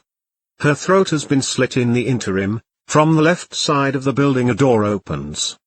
Blue and red lights can be seen reflecting off the inside of the metal in the warehouse. In walks two men dressed in formal attire. These are Agents Thompson and Barker. Thompson has a very unkempt look about him, while on the other hand Barker appears to be quite stern. Their personalities mirror their appearances. They stop a few feet away from the corpse. Well, this certainly took some effort. Yeah, to say the least. Thompson pulls out a pack of cigarettes from his jacket pocket and puts one in his mouth. He then lights it up, takes a big drag and exhales. This is the freshest victim I've seen yet. So this is your guy, huh? Yeah, it fits the M.O. Thompson takes another puff. A corpse missing a sexual organ, displayed in a macabre way. Thompson exhales. You're sure? Yeah, I'm sure. But you're missing the point. It means we are hot on the heels of this twisted fuck. So close, I can almost taste his sweat. After 3 years. Cut to, a montage of mutilated bodies from different crime scenes is shown. 2 of the victims will have a breast missing, 1 will be missing a vulva, 1 will be missing their buttocks, and the rest will be missing their penises. Also interwoven within these segments, Thompson will be seen doing an assortment of drugs. Interior dirty warehouse. Yeah, after 3 long fucking years. Thompson flicks his cigarette to the ground and stomps it out. Exterior the Daniels residence, a charming house with a tidy yard is shown. A lawn gnome can be seen inside of it. Parked in the driveway are 2 modern vehicles. An SUV and a Japanese sports car. Interior kitchen, the kitchen is clean with some rather nice appliances. A young male adult comes up the basement stairs. This is Brad Daniels. He is wearing alternative fashion. Brad has a stoner personality. Maggie, where are you? Brad looks around. The sound of oriental music from the TV in the other room gets his attention. Is it already that late? Damn, I guess it is. Interior living room. The room's walls are full of martial arts trophies, ribbons and an incense cone is burning on one of the shelves. Maggie Daniels is wearing a karate gi. Her hair is in a ponytail. She is staring at the TV and striking a very methodical pose on a yoga mat. She doesn't notice Brad enter the room. There you are. Shush, not now, Brad. You know what time it is. Yeah, I know. I'm sorry for bothering you during your kung fu time. I just thought you'd like to know that it's finished. She is still fixated on the TV. What's finished? Your surprise? Oh, that. Maggie does a breathtaking kick only centimeters from Brad's head. He flinches. She resumes holding the same pose from before. I can't wait to see what sort of acts of depravity you have in store for me this time. You're gonna love it. I'm sure I will. She does another kick. This time she accidentally hits Brad square in the jaw. He plummets to the ground. Maggie brings her hands to her face in shock. Fuck, I'm so sorry, baby. She reaches down to help him back onto his feet. Are you okay? Brad looks out of it. He moves his jaw with one of his hands. Yeah, I'm fine. Not the first time I've taken one of your kicks. I'm sure it won't be the last. Well, you know better than to interrupt me during my exercises. Look, I'll be down in a few. Okay, sounds good. Interior basement. Later, Brad is sitting at his computer. Above him is a framed engineering certificate. In the middle of the room is a large cardboard box. Some 80s alternative rock is playing in the background. He loads a bong with some marijuana and then takes a hit. After he exhales, his PC lets out a chime. It was a new email notification. Brad clicks it and it's an email from Gothgoddess 1978. It reads, "Those pics you sent me are all I can think about. Your girl is pretty fucking hot and damn you're packing some heat. Tongue wink emoticon. When can we meet up?" Oh yeah, threesome, here I come. Brad cracks his fingers and begins to type out a response. His username is I've got the 10.5. I'm glad you approve. Let's try and make something happen soon. Smiley face emoticon. How does next week sound? He hits send. Brad then grabs his bong and takes another hit. Seconds later Maggie comes down the basement stairs. When he sees her he presses pause on the CD player. Oh hey, I was starting to think you weren't coming. Oh well, sorry to keep you waiting. He motions at her with the bong. I'm good, let's see this surprise. Brad smiles. He gets up from the chair and walks over to the cardboard box. Feast your lovely eyes on this. He picks up the box and tosses it across the room. Underneath was a fuck machine. Maggie raises her eyebrows. What in the hell? This is a fuck machine built by yours truly. Brad hits the button and activates it. Maggie is trying her best to hide her repulsion. She takes a step back. I don't know about this, Brad. Her voice is covered up by the loudness of the motor. What? I said I don't know about this. Brad hits the button to stop the machine. What? Don't you like it? Like is a strong word. Oh, come on, it's going to be a lot of fun. Maybe for you. I think it looks like you literally want to fuck me to death, though. Brad chuckles. Nah, I'm just in the business of pleasure, baby. Right. Oh, and also, you know how we talked about getting another chick involved in our sex life? I don't remember having that conversation. It was last month when we smoked that blunt and watched From Beyond. Oh, I sort of remember that now. Well, I think I've finally found someone. You mean you've been talking to another girl behind my back? I should have kicked you fucking harder. It's not like that, I just wanted it to be a surprise, and well, I'm telling you now. I believe I've had my fill of your surprises for today, Bradley. She storms off. Come on, sweetheart, don't be like that. Brad sulks back over to his chair. God damn it. This is the thanks I get for trying to be nice. He shakes his head. Fucking unbelievable. He takes another hit and starts to cough intensely. Interior Internet Cafe. Evening, Desiree is sitting in a crowded cafe. She is sipping on a disposable cup that has the famous jazz 90s design. She is preoccupied replying to Brad's email on a laptop. It reads, "Next week sounds great. I'm super excited, hee hee. What's your address, stud?" Wink emoticon. She hits send and seconds later a horn is heard outside. She looks and sees the Cadillac parked out front. Holland is driving and Wesley is in the passenger seat. She closes her laptop, grabs it and her cup. Then she makes her way to the door. Exterior Anpel Public Park. The park is very typical looking. Only a casually dressed man sitting alone on a bench can be seen. This man's name is Stephen. His hands are together and he is nervously twitching his fingers. The air is thick with anticipation. After a few seconds of waiting, Desiree walks over and takes a seat beside him. She is carrying the bodacious woman's purse. Stephen. Yeah, that's me, so that must mean you're Desiree. That's me. She giggles as she says this. So, do you want to take a walk around the park? I mean, since we are here. Sure, that sounds great. Almost simultaneously they both get off the park bench. They take a few steps together. Desiree then drops the purse and its contents go everywhere. She shows no emotion. Oh no, let me help you. Stephen gets down on the ground to help her. She pulls a syringe out from a pocket. Thank you. Desiree quickly injects Stephen in the neck with the syringe. He collapses. Easy peasy lemon squeezy. She puts 2 fingers to her mouth and makes a little whistle. Wesley and Holland instantly appear from behind the bush and start shambling towards Stephen. Come on, we ain't got all fucking night. Get the lead out of your asses and get him to the trunk. The two put a little more hustle into their steps. Interior Holland's Cadillac. The car is littered with garbage.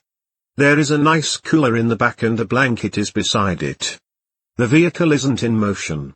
Holland is driving and Desiree is in the passenger seat. Wesley is in the back. Alright, let's see if this was actually worth the effort now. She opens the door and steps out. Exterior Holland's Cadillac. Desiree walks to the back of the car and opens the trunk. Stephen is hogtied inside of it. She reaches down and unzips his pants. Stephen comes to. What the fuck? Your cock looks nothing, like the pics you sent me. What kind of fucking kinky sex shit is this? This is a disgrace is what it is. Why'd you lie to me, Stephen? I fucking hate liars. Look, I'm sorry I got those pics from Google. I didn't expect us to get this far so soon. I figured my personality would have made up for my lack of girth anyways.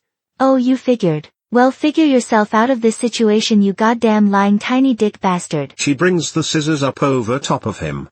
His eyes grow wide. Stephen tries to unsuccessfully shake loose. Why? Why are you doing this? Because I fucking can, that's why. Please no, don't! She thrusts the scissors deep into his stomach. Stephen lets out a tragic moan. Desiree then takes her scissors and slides them between his legs. Stephen begins desperately shaking his head side to side. She shows that elated smile once again. No! She cuts his member off. Stephen is a sobbing mess. Cut him loose, boys. Exterior Holland's Cadillac. The car is parked in a wooded area. The Cadillac starts up and then it takes off. Stephen was behind the vehicle lying on the ground. He is holding his wound and crawling along the ground in complete agony. Exterior Holland's Cadillac. Later, the car, surrounded by trees, is driving down a dirt road. Interior Holland's Cadillac. The three are in the same positions they were in before. This time, however, Desiree has her seat leaned back and her feet are propped up on the dash. I don't think Jerry is going to be very happy that we left him alive. Yeah, we agreed to not leave any more survivors. Don't worry, guys. There isn't anyone out here for miles, and besides, the fibber is going to bleed out soon anyways. I really hope you're right. Desiree rolls her eyes. Exterior campsite. Afternoon. A 2-person tent is in the background. The remains of a campfire can be seen. Parked close by is a small truck, an ambulance and also 2 cop cars. Two officers are standing around. An elderly man and woman whose names are respectfully Ralph and Sandra are by the tent. The woman has blood on her clothes. A sophisticated-looking black car with tinted windows pulls up and parks. Agents Thompson and Barker get out of the vehicle. The agents walk up to the officers. They motion the agents towards the elderly couple. Thompson and Barker begin heading their way. Good evening, folks. I'm Agent Thompson and this is Agent Barker. I know you're both tired and just want to go home. But I'm afraid before that can happen, my partner and I have some questions for you two. More questions? Great. We've already told the police everything. Sorry, we just need to be thorough. We believe this might possibly be part of an ongoing investigation of ours. Ralph sighs. Well, what do you need to know? If you don't mind, can you just start from the beginning? Yeah, sure, not like we have a life to get back to. Exterior campsite. Earlier, the tent is closed. Ralph is sitting near the campfire. There is a kettle pot placed above the flames. Moments later Sandra opens the tent and exits. Good morning, I was starting to think you were going to sleep all day. She yawns and stretches. I've got to pee. She walks away from the campsite and finds a nice spot behind some trees. She squats and the sound of urine hitting the ground can be heard. Sandra is looking around when off in the distance something catches her eye. She quickly pulls her pants up and carefully walks to it. Stephen is on the ground barely alive. Oh my God. She runs over to him. Ralph, get over here. Ralph is grabbing the kettle pot. His wife's yelling causes him to drop it. God damn it! He starts walking towards Sandra. She is holding Stephen's body and her clothes are covered in his blood. He reaches up and grabs a hold of her shirt. Stephen then gives her a really pleading look. Desiree. The life goes out of his eyes and his body goes limp. This better be good, Sandra. You made me spill the damn coffee. He comes upon his wife embracing Stephen's corpse. Sandra is visibly upset. Exterior campsite. Present. All of the characters are in the same positions as before. Thompson now has a lit cigarette in his mouth and Barker is holding a notepad. And soon after that I took the truck and used the payphone at the lodge to call the police. I see. That's the whole fucking shebang. Can we please go home now? Yes, you folks are free to go. Thank you for cooperating. Barker puts the notepad back in his jacket pocket and the two agents begin to walk away. Moments later Thompson's phone rings. He pulls the phone out and the agents stop walking. Thompson hesitates before finally answering it. Hello, Thompson speaking. Good afternoon, sir. No, but we just got a big lead, so I feel we're getting close. Oh, I see. Yes, I understand completely. All right, have a good day, sir. Thompson closes the phone. With a sour look he shoves the phone back into his jacket. Was that the assistant director? Of course. How'd you guess? Call it a hunch. Last week when he put me on this case, he made it painfully clear that he didn't have much patience left. So I figured he'd get around to bitching us out sooner rather than later. Well, unlike the usual bitching I get from him, he didn't sugarcoat anything this time around. He said if I don't show results soon, then I'm off this case permanently. Damn, no kidding? Yup, no kidding. The two agents proceed to get into their vehicle, exterior motorhome. Evening, parked on the outskirts of a field surrounded by trees is an 80s-style RV. The Cadillac is beside of it. There is a hammock outside and Holland is relaxing in it. Wesley is cooking on a grill. He is wearing Miss Montgomery's apron. Interior motorhome. The inside of the RV is organized surprisingly well. In the back area Desiree's laptop is on a table. Above it is the framed picture of Ulrich Hans Fischer. On a shelf against the back wall is a wooden rack that contains Desiree's now large collection of penises in jars. The sound of a shower can be heard. Desiree is walking to the rear area carrying a jar with Stephen's penis in it. She adds the jar to her collection. Desiree looks at them in complete awe. The door to the bathroom opens up. Jerry walks out wearing a purple bathrobe. He walks towards Desiree who is still busy admiring her jars. So, let me guess, this one didn't make the cut either, huh, Goldie Cox? Ha, very funny asshole. You know I hate to say it, but this is beginning to get pretty damn ridiculous. I'm starting to think your standards might be too high, Desiree. Says the guy who has turned down how many exquisite donors. Touché. At least I can say that I'm making progress, though. Check it out. Jerry opens up his robe revealing a Speedo and 3 breasts that couldn't be any more different. So what do you think? Ooh. Right? I think this third tit really complements the other two. She runs over and gropes the new breast. Definitely. So I found another promising donor from around here. I've heard that one before. Hey, if he's legit then I think my search is finally over. Look, I'll be honest and say I think we should move on to another state. We've barely been here for a week and already we've added 2 more bodies to the pile. Desiree's demeanor turns serious. I'm afraid I'm going to have to insist on this one, Jerry. God damn it, you're insatiable! I'm sorry, I just have a really good feeling about this and besides there is something in it for you too, well maybe. This dumbass thinks I'm going to have a threesome with him and his wife, who is a total babe by the way. Check out these pics he sent me. Jerry sighs. Desiree dashes over to her computer and opens it up. Front and center is a folder containing the nudes that Brad sent her. She clicks on a picture of Maggie who is revealing her breasts. Jerry's jaw drops. Wow, I think we can make an exception for this. Desiree lets out a cute laugh. I knew you'd see it my way. Interior the Daniels residence, Brad is in the kitchen wearing oven mittens. He has cooked bacon spaghetti. The table is all set with a bouquet of flowers in the center.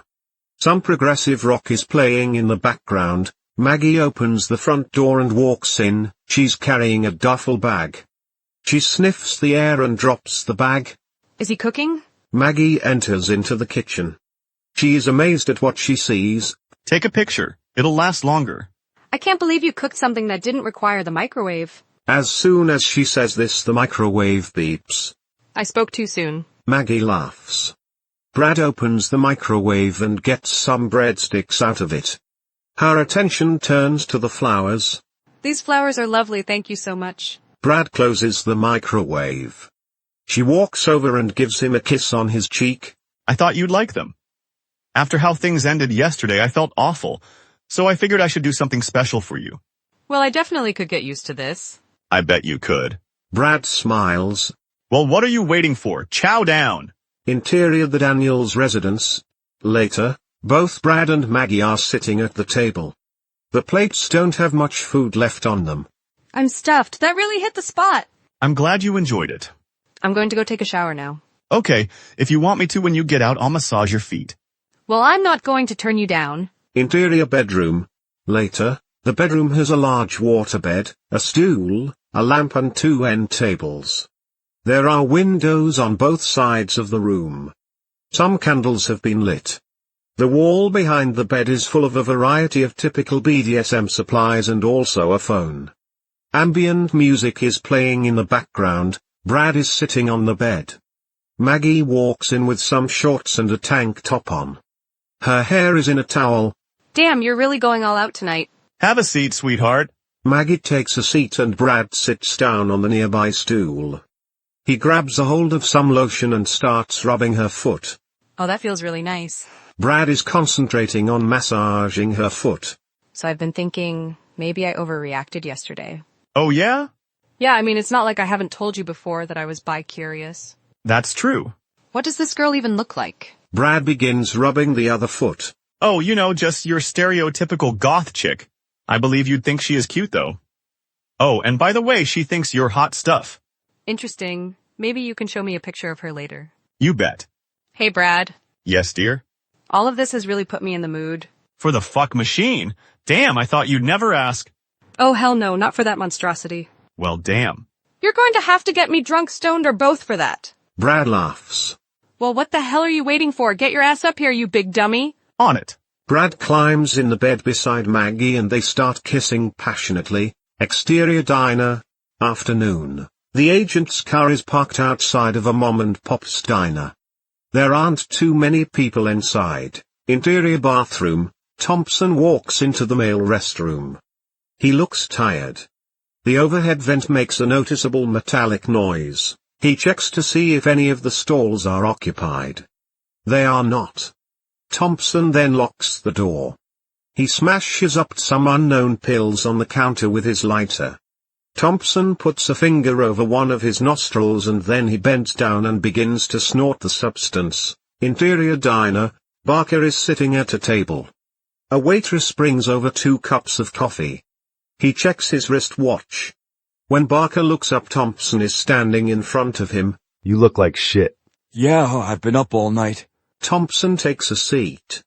He pulls out a folder from inside his blazer and slides it over to his partner. Thompson clears his throat.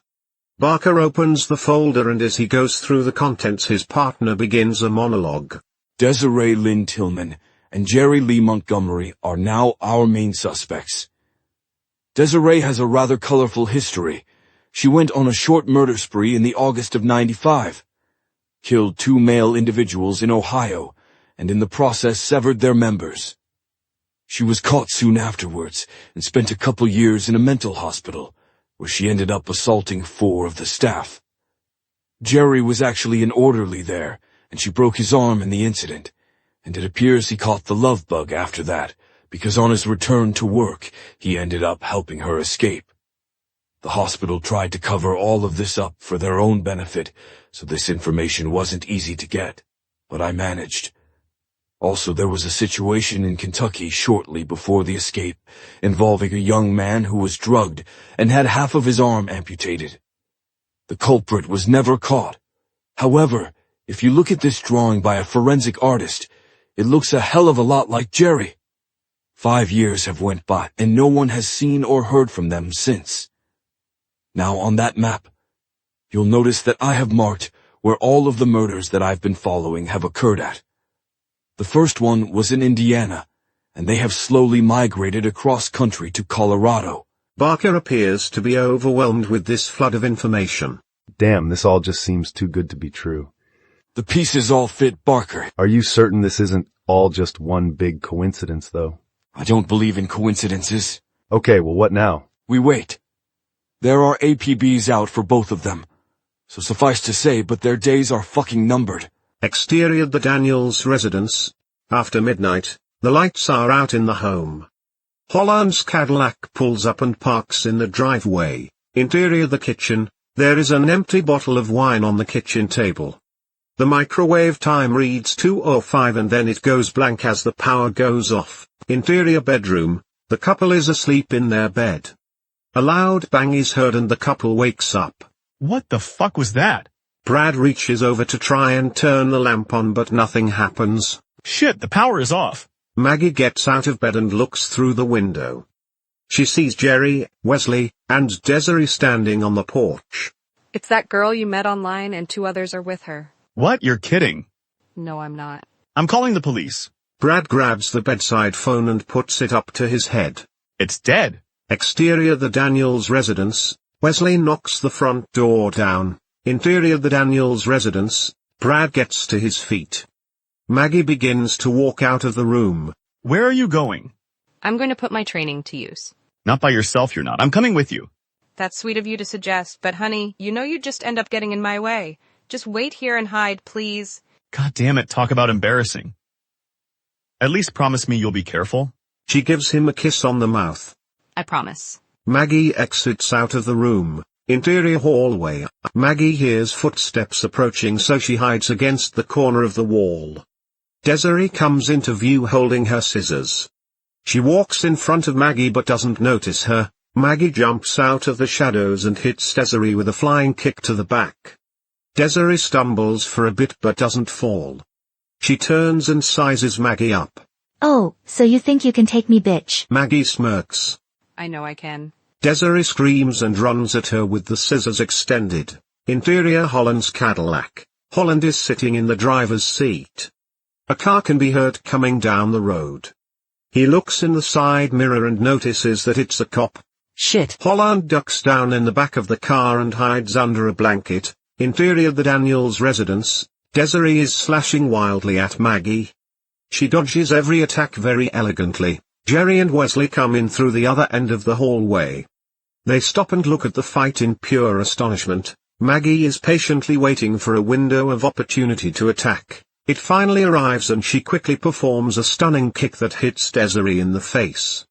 She falls to the ground, drops the scissors and her head hits the baseboard of the nearby wall. Exterior the Daniels residence, the cop car parks near the Cadillac. Interior hallway. Maggie starts walking towards the two men.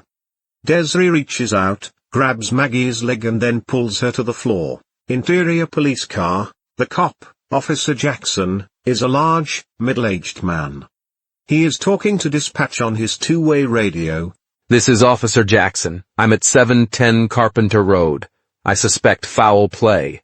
The front door of the house is knocked down. I'm proceeding to investigate.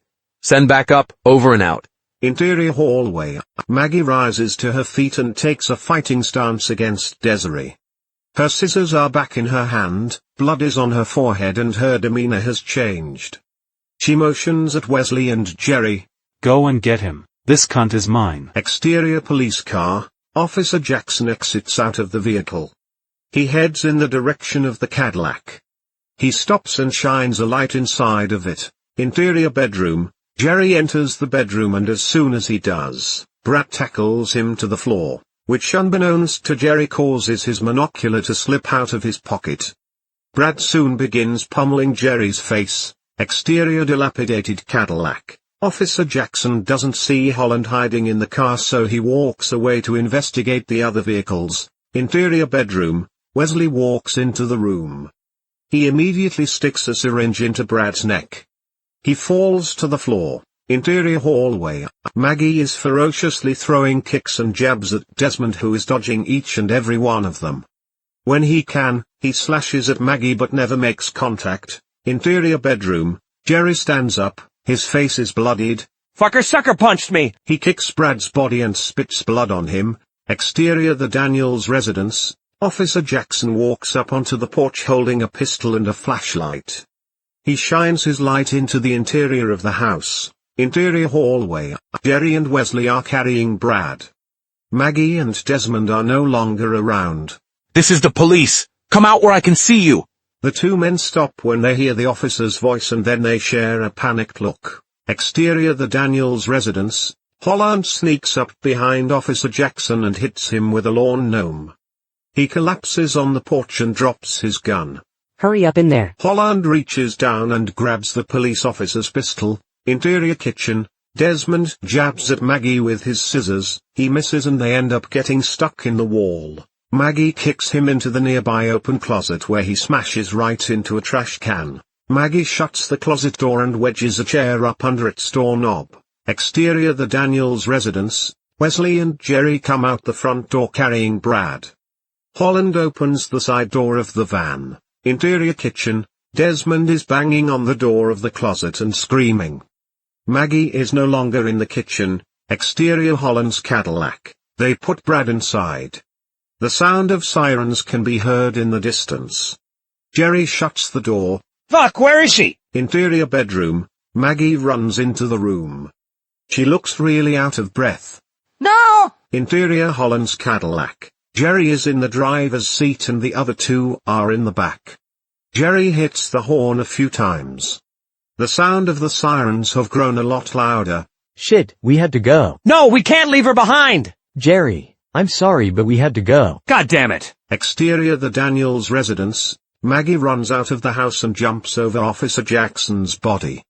The Cadillac is pulling out of the driveway. She chases after it. Maggie stops when she realizes that she's not going to catch the car. She watches as its lights disappear into the darkness of the night. Shortly afterwards police cars arrive on the scene. Interior interrogation room. Desmond is sitting in a chair.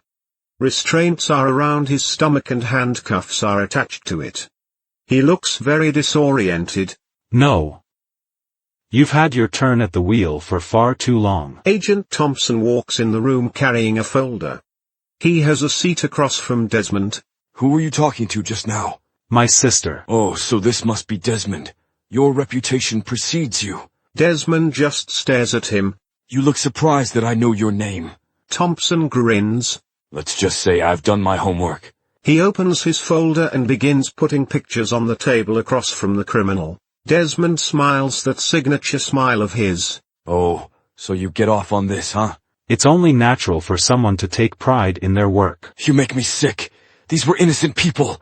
There's no such thing as innocent people. Everyone commits sins, most just keep them secret. At least you know what mine are. There's a big difference between someone telling a little white lie versus the diabolical shit that you and your pals have committed. Desmond puts his palms in the air. Tomato, tomato. I see there is no getting through to you, so I'm just going to cut to the chase. If you tell us where your friends are hiding, when you receive your sentencing, you have my word that you won't get the death penalty. And no thanks, I'd rather die than betray them. Don't be stupid. This is as good as it's ever going to get for you. Take the damn offer. I'm not stupid, I just know that Jerry will find some way to save me. Just like he did before. If you believe that, then you really are crazy. There's no saving you this time, Desmond Desiree, whoever the hell you are. You underestimate him. Thompson pulls a bag out of his pocket with the monocular inside. He places it in front of Desmond. This was found at the Daniels residence. The name Ulrich Hans Fischer is engraved on it. He was an infamous Nazi scientist whose experiments caused men to go mad. Desmond's eyes widen. Thompson motions at the monocular. It strikes me as odd that this would be at the scene of the crime. Odd? Why? That's a precious memento of Jerry's. I don't understand why this would have any significance to him.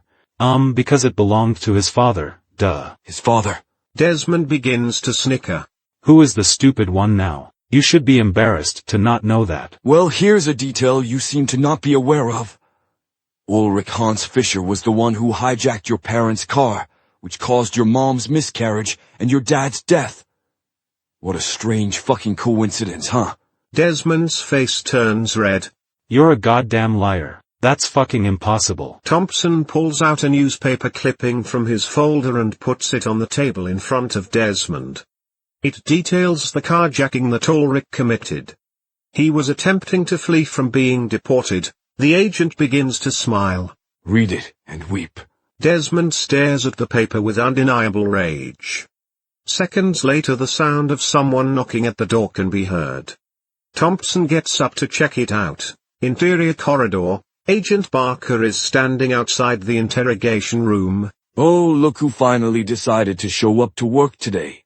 Sorry, I was busy. If you want your chance to interrogate this nutcase, be my guest. You'd have an easier time herding cats, though. I'm not here for that. Alright, so what's up? 30 minutes ago, a Cadillac that fits Maggie Daniels' description of the vehicle used by the perps was found abandoned. This was found inside. Barker hands his partner an evidence bag containing a blood-stained envelope. Thompson and Barker wrote on the envelope. Thompson pulls out a pair of latex gloves from his pocket. He puts them on and then opens the bag. He checks the contents of the envelope. There is a letter inside of it that reads, the time, Friday, 6 p.m. sharp. The place, 39.009, minus 103.839. We want our associate back. Exchange Desiree's life for Brad's. Agents Barker and Thompson should be the only ones accompanying her. If these instructions aren't followed exactly, then we will take the prisoner's life. Don't fuck this up. Sincerely, Jerry Lee Montgomery. How does he fucking know our names? No idea, but he does. God damn it, this sounds like a trap. I agree, but I don't think we can afford to turn a blind eye to this. The backlash would be immense. Well, fuck me running. I need a cigarette. Exterior police station. Afternoon. Thompson walks out the front door and momentarily stops in the entranceway to light up a cigarette. He walks over to the rail and leans over it. After a couple puffs he notices a woman sitting on the steps. He soon realizes that he's looking at Maggie Daniels. Maggie? Maggie Daniels? She turns around and looks at him. Yes? I'm guessing you are here because of your husband? She stands up. No, I just love hanging out at the police station. It's a blast. Funny. Please allow me to introduce myself. I'm Agent Thompson of the FBI. I've been on the trail of these murderers for 3 years now. You have my praise for catching Desiree. That couldn't have been easy. You must be a force of nature. He smiles and extends his hand. She ignores it. I don't care about any of that. All I care about is getting my Brad back alive. No one has told me shit since I've been here and I'm tired of being left in the fucking dark. He takes his hand back. I'm sorry about that, but I assure you that no one is trying to purposely upset you. Well, if you are so sorry, tell me this and please be honest. Is there a plan in the works to save my husband's life? You're a straight shooter, Mrs. Daniels. I like that. And well, I shouldn't be telling you anything because of protocol, you know. But after what you went through, I can't help but feel obligated to indulge your curiosity. Thompson takes a strong drag and exhales. Spit it out already. The group has made contact with us. What did they say? Thompson takes another puff from his cigarette and exhales. They want to do a prisoner exchange tomorrow. Oh, you guys are going to do it, right? Thompson says nothing. Right? It's complicated. What do you mean it's complicated? Saving my husband's life should be your #1 fucking priority. It is, of course. But this is a tough decision to make. I mean, for fuck's sake, we're talking about willingly freeing one of the most vile serial killers in American history. Call me selfish, but that sounds like a you problem and not a me problem. You're not thinking clearly, Mrs. Daniels. Do you know how many people Desiree has killed already? She rolls her eyes. So you're saying that for your incompetence to not be able to catch these fuckers that my husband should pay the price? That's some bullshit. Maggie spits in his face and then storms off. Thompson wipes the spit away. Damn if I do. Damn if I fucking don't. He drops his cigarette and stomps on it. Thompson then reaches into his inner jacket pocket and pulls out a bottle of pills. He opens it and pours a couple of them into his hand. Thompson then tosses them into his mouth. Exterior police station. Late evening. The agents escort Desmond to the back of their respective car.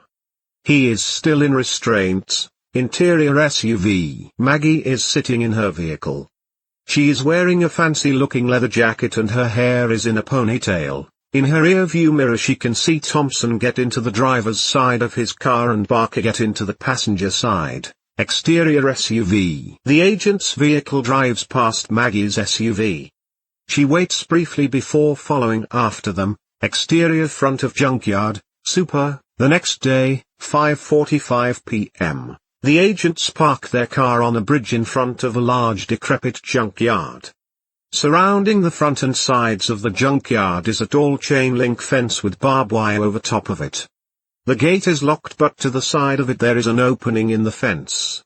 It's large enough for someone to sneak through. The night is beginning to set in, so not much light can be seen. Exterior front of junkyard. The trio make their way inside the junkyard. Desmond is in front and the agents are behind him holding their guns. Interior center of junkyard. Out in the far distance torches are glimmering. Between them is a tarp that is covering up something large. The villain's motorhome is parked behind all of this. The rear portion of the junkyard does not have a fence surrounding it.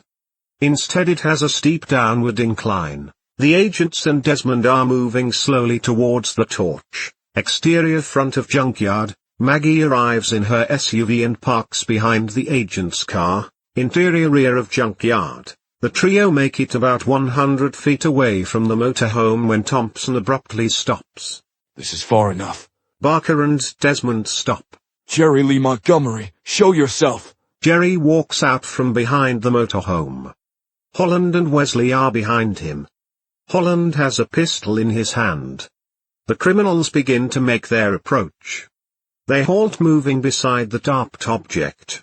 I'm so glad you guys could make it to my party. Cut the shit. Where's Brad? Jerry's face takes on a sinister smile. He snaps his fingers and Wesley begins to pull the tarp off. Interior center of junkyard. Maggie is hiding behind a pillar of junk. Her face is suddenly overwhelmed by shock. She covers her mouth to keep from screaming out. Exterior rear of junkyard. The tarp is on the ground. Brad was under it, restrained to a chair. His face is badly beaten, so much so that you can hardly even tell that it's him. He also appears to be very sedated. Thompson grimaces and then cocks his gun. Hey Thompson, that gun of yours isn't gonna help you much. What the hell are you going on about? Barker breaks character and laughs. It's loaded with dummy bullets, you dummy. Barker starts smiling. Now's not the time for you to start cracking jokes. The only joke here is you low-life drug addict. Yeah, that's right. I knew all about that. Unlike you, I'm actually good at my job. You never once suspected a thing, did you? Thompson points his gun to the ground and fires. Nothing happens. He drops the gun. Why would I? Partners are supposed to trust each other. Oh, did I hurt your feelings? I'm sorry about that. Now be a good little sport and take off Desmond's restraints, and then I want you to put them on yourself. Barker points and cocks his gun in Thompson's direction. No, I'm not playing this game. You might as well get it over with and fucking shoot me. With pleasure. Barker shoots Thompson in the stomach. He falls to the ground and coughs up blood. Why? Why, Barker? Why? I thought you'd never fucking ask. Barker rips the shirt open underneath his blazer. A vulva is on his stomach. Thompson makes a strong look of disgust. Exterior lake. Night. Super. 4 years ago. The motorhome is parked on the outskirts of a lake. Holland's Cadillac is located nearby. The back driver's side door is open and an unknown corpse's leg can be seen hanging outside of it. Agent Barker is hiding behind a large tree that is off to the side. He has his pistol in one hand. He witnesses Holland and Wesley carry a topless woman out from the motorhome. She is drenched in blood and missing a breast. This woman was shown briefly earlier in the montage. They place this woman's body next to the other corpse. Wesley pushes the legs of the unknown corpse inside and then shuts the door. Holland then gets in the driver's seat and starts up the car. Wesley gets into the passenger seat. The vehicle backs up and leaves the scene. As they leave, Barker ducks away from the automobile's headlights. He then very carefully walks up to the front door of the motorhome. A bright light fills the interior of the unit. He takes a deep breath and exhales. In one swift motion he opens the door and enters with his pistol extended. As he does, the light fades out. Freeze. Interior motorhome. Jerry is shirtless and lying on his back. The missing breast is attached to his chest. Desiree is hovering over top of him holding the debaser. They both look towards Barker in surprise. What in the fuck? Exterior rear of junkyard. Later, Desmond's restraints are off. He is standing rubbing his wrists. Thompson is holding his wound. All of the other characters are in relatively the same positions. Ever watch Videodrome? Thompson just stares blankly at Barker. That was a rhetorical question. An unsophisticated bastard such as yourself surely wouldn't know anything about cult classics. Suffice to say, but it's a brilliant film that I've been obsessed with since I was a child. So when I witnessed that miracle of science, the Debaser, in all of its glory, I realized that my greatest dream could actually become a reality. Hey Barker, that's a real touching story, but did you manage to get my father's monocular back? Barker reaches into his blazer pocket and pulls out the monocular and also Desmond's scissors. He walks towards Desmond. Thompson sees Maggie hiding behind the motorhome. They make eye contact. He gives nothing away that he spotted her. Here, these were a bitch to get out of the evidence locker. Barker gives Desmond his scissors. Thanks. While this is going on, Thompson notices that Maggie now has a hubcap in one hand. Barker starts walking over to Jerry. Once again Thompson and Maggie make eye contact. He nonchalantly nods at her. She nods back. Barker hands Jerry his monocular. Maggie tosses the hubcap. It hits some tin and makes quite the commotion. What the fuck was that?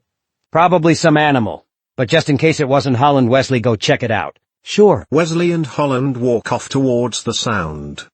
All of the other villains' attention is focused in that direction. Thompson discreetly pulls out a small vial filled with some white powder. He then removes its cap, brings it to his nose and snorts the substance. Seconds later Maggie jumps in from the shadows right beside of Jerry. She promptly delivers a high kick to his upper chest. It sends him flying down the hillside behind the junkyard. Well, look what the cat dragged in. Maggie has taken a pose preparing to attack Barker next. Barker has his gun aimed at Maggie, but before he can do anything Thompson hits his arm with a metal rod. This causes him to misfire and drop his gun. Fuck you. Thompson impales him through his vulva with the rod. Blood trickles out of Barker's mouth and his wound. He then falls over dead. Good riddance. I never liked that weird fucker anyways. Desmond smiles and approaches Maggie with his scissors. Thompson reaches down and grabs Barker's gun. Desmond and Maggie are in the heat of battle now. Once again neither of them can seem to land a blow on the other. Thompson hides behind a stack of junk in the direction that Wesley and Holland ran off in. He has his gun extended. Thompson then pulls out his phone and attempts to make a call. Desmond charges at Maggie with his scissors. No service. Fucking of course. Maggie sidesteps the charge and gives Desmond a spinning back fist attack which sends him flying straight into a pile of junk. Thompson sees Holland come around the corner. He doesn't waste any time and immediately fires a shot. It blows the top of Holland's head off. Holland drops to the ground still holding his gun. Wesley stops in his tracks and does not make the same mistake Holland did. He looks down and sees a pool of blood surrounding the body of his dead brother. Anger overwhelms him. He lets out a battle cry. Desmond emerges from the junk pile in a daze. He is still gripping his scissors. Wesley's eyes focus on top of the stack of junk that Thompson is hiding behind. He fixates on an old refrigerator. Maggie runs up and gives Desmond a sweep kick. He falls on the ground landing on his stomach. Thompson is still waiting for Wesley to come around the corner when he hears the sound of metal. He looks up and sees the refrigerator falling right towards him. Oh shit. The agent plummets to the floor with the weight overtaking him. Maggie momentarily looks in Thompson's direction. Desmond takes advantage of this opportunity and stabs Maggie through the top of her foot. Oh! Maggie staggers backwards. Desmond gets to his feet. He once again has that smile of his. Wesley approaches Thompson. Maggie bends down and pulls the scissors from her foot. Blood comes pouring out of her wound. Still smiling, Desmond slowly makes his way towards Maggie. From the waist down, the refrigerator has Thompson pinned to the ground. He is a grisly mess but still breathing. Wesley grabs a hold of a nearby air conditioner. Maggie tosses the scissors at Desmond's head. He tries to dodge but they nick his cheek anyways. Thompson is attempting to grab his gun which is just barely out of reach. Desmond touches his cheek and wipes some blood away. He then bends down and grabs his scissors. Thompson looks up and sees Wesley standing over top of him. He is holding the air conditioner above his head. Fuck. Wesley repeatedly strikes him over the face with the air conditioner. Desmond once again charges at Maggie with his scissors. Maggie takes a defensive pose and winces. Her shoe is now completely sodden with blood. Thompson's body goes limp. You can stop Wesley, I'm pretty sure he's dead. Jerry walks up from the hill behind Wesley. He's looking a little bloody and filthy. He killed my fucking brother. I can see that, and I guess he took out Barker as well, goddammit. Jerry reaches down and grabs the gun beside Thompson's corpse. I'm getting a handle on this situation right fucking now! Maggie and Desmond are busy dodging one another's attacks. They both appear to be rather exhausted. Jerry walks up to Brad and fires a shot up in the air above him. He then puts the gun against Brad's head. Desmond and Maggie are looking towards Jerry. Wesley is busy cradling the corpse of his brother. That's fucking enough. You give up now or I'm blowing Mr. Big Dick's brains out. Capiche? Maggie drops her defensive pose. Now would you kindly bring her bitch ass over to me? Desmond grabs a hold of Maggie's ponytail and begins leading her to Jerry. Thanks. Jerry puts the pistol behind his back. He then pulls a syringe out from his inner pocket and injects Maggie in the neck with it. She loses consciousness. Exterior motorhome. Later, Wesley is digging a grave with a shovel. He stops, leans on his shovel and wipes the tears from his face. Interior motorhome. Jerry and Desmond are carrying Maggie inside. They place her on the floor beside of Brad. Alright, you prep them for the operation while I get the debaser ready. No problem. Jerry turns around to a cabinet and starts digging through it. Desmond takes the leather jacket off of Maggie and lays it by his laptop. He looks up and the picture of Jerry's dad catches his eye. Rage consumes him. Finally, perfection is within our grasp. Unbeknownst to Jerry, Desmond grabs a syringe off of a nearby table. All of our patients. Desmond administers the shot to Jerry's neck. He passes out. I finished digging Holland's grave. Wesley walks in and sees Desmond holding Jerry's body. What's going on here? Desmond freezes for a second before dropping Jerry. Did you do this? Did you fucking do this to Jerry? Wesley begins walking towards him. Hey, answer me. Desmond looks around the room and spots the debaser. He grabs it and points it towards Wesley. Light fills the inside of the motorhome. A muffled scream is heard. When the light diminishes, Wesley is lying on the floor face up. All of the orifices on Wesley's head are now enclosed with flesh. Desmond is still holding the debaser. His mind is busy processing everything that has just happened. Exterior front of junkyard. Later, Maggie is wearing her leather jacket again. Her wounded foot is shoeless and wrapped tightly in a blood-soaked cloth. Desmond and Brad are helping Maggie to her vehicle. They get her to the passenger side of the SUV.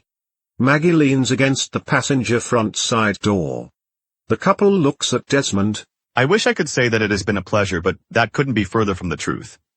I really hope I never see you again. I understand. Brad walks around to the other side of the vehicle. I don't get why you'd help us. Usually when things are too good to be true, they are. The driver's front side door opens. Brad gets in the vehicle and closes the door.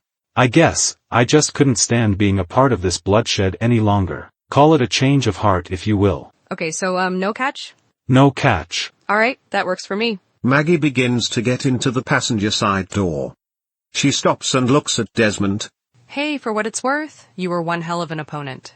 Thank you, I appreciate the sentiment. By the way, sorry about your foot. Desmond smiles at Maggie. Hey, don't worry about it, I'll live. Maggie smiles and does a karate bow towards him. She then opens the door and gets in the vehicle. Desmond begins to walk towards the agent's car. He stops for a second and then readjusts his groin. Interior SUV. Awkward silence fills the inside of the vehicle. Brad, Wait, before you say another word, can I say something? Maggie nods. Thanks. I'm so sorry for everything that has happened. It was all my fault. I was thinking with the wrong goddamn head like always. Brad sighs. Needless to say, but I'm really lucky to have you as my wife. The good news is I've learned my lesson. From here on out, it'll be nothing but vanilla sex, okay? Really? Because I was just gonna say that all of this has put me in the mood for the fuck machine. Maggie gets a mischievous look. You're joking? Maggie just stares at him. Oh, you're being serious. Yeah, let's just forget all about that last part I said, alright? Maggie leans over to Brad and the two lock lips. I love you, sweetheart. I love you too, Brad. Exterior front of junkyard. The SUV backs up, pulls out, and then the car Desmond is driving does the same. Interior motorhome. Dawn. Jerry is restrained to the wall under the rack of penises. He is only wearing his purple bathrobe. Wesley is in the same position as he was before. Jerry comes to and moans. He soon realizes that he is handcuffed, and to no avail he tries to get free. He looks absolutely defeated. After a couple of seconds of sitting in silence, he looks down between his legs and notices that his penis and testicles are both missing. There is nothing but a hole in their place. Jerry is terror-stricken. Freeze on his face. Fade to black.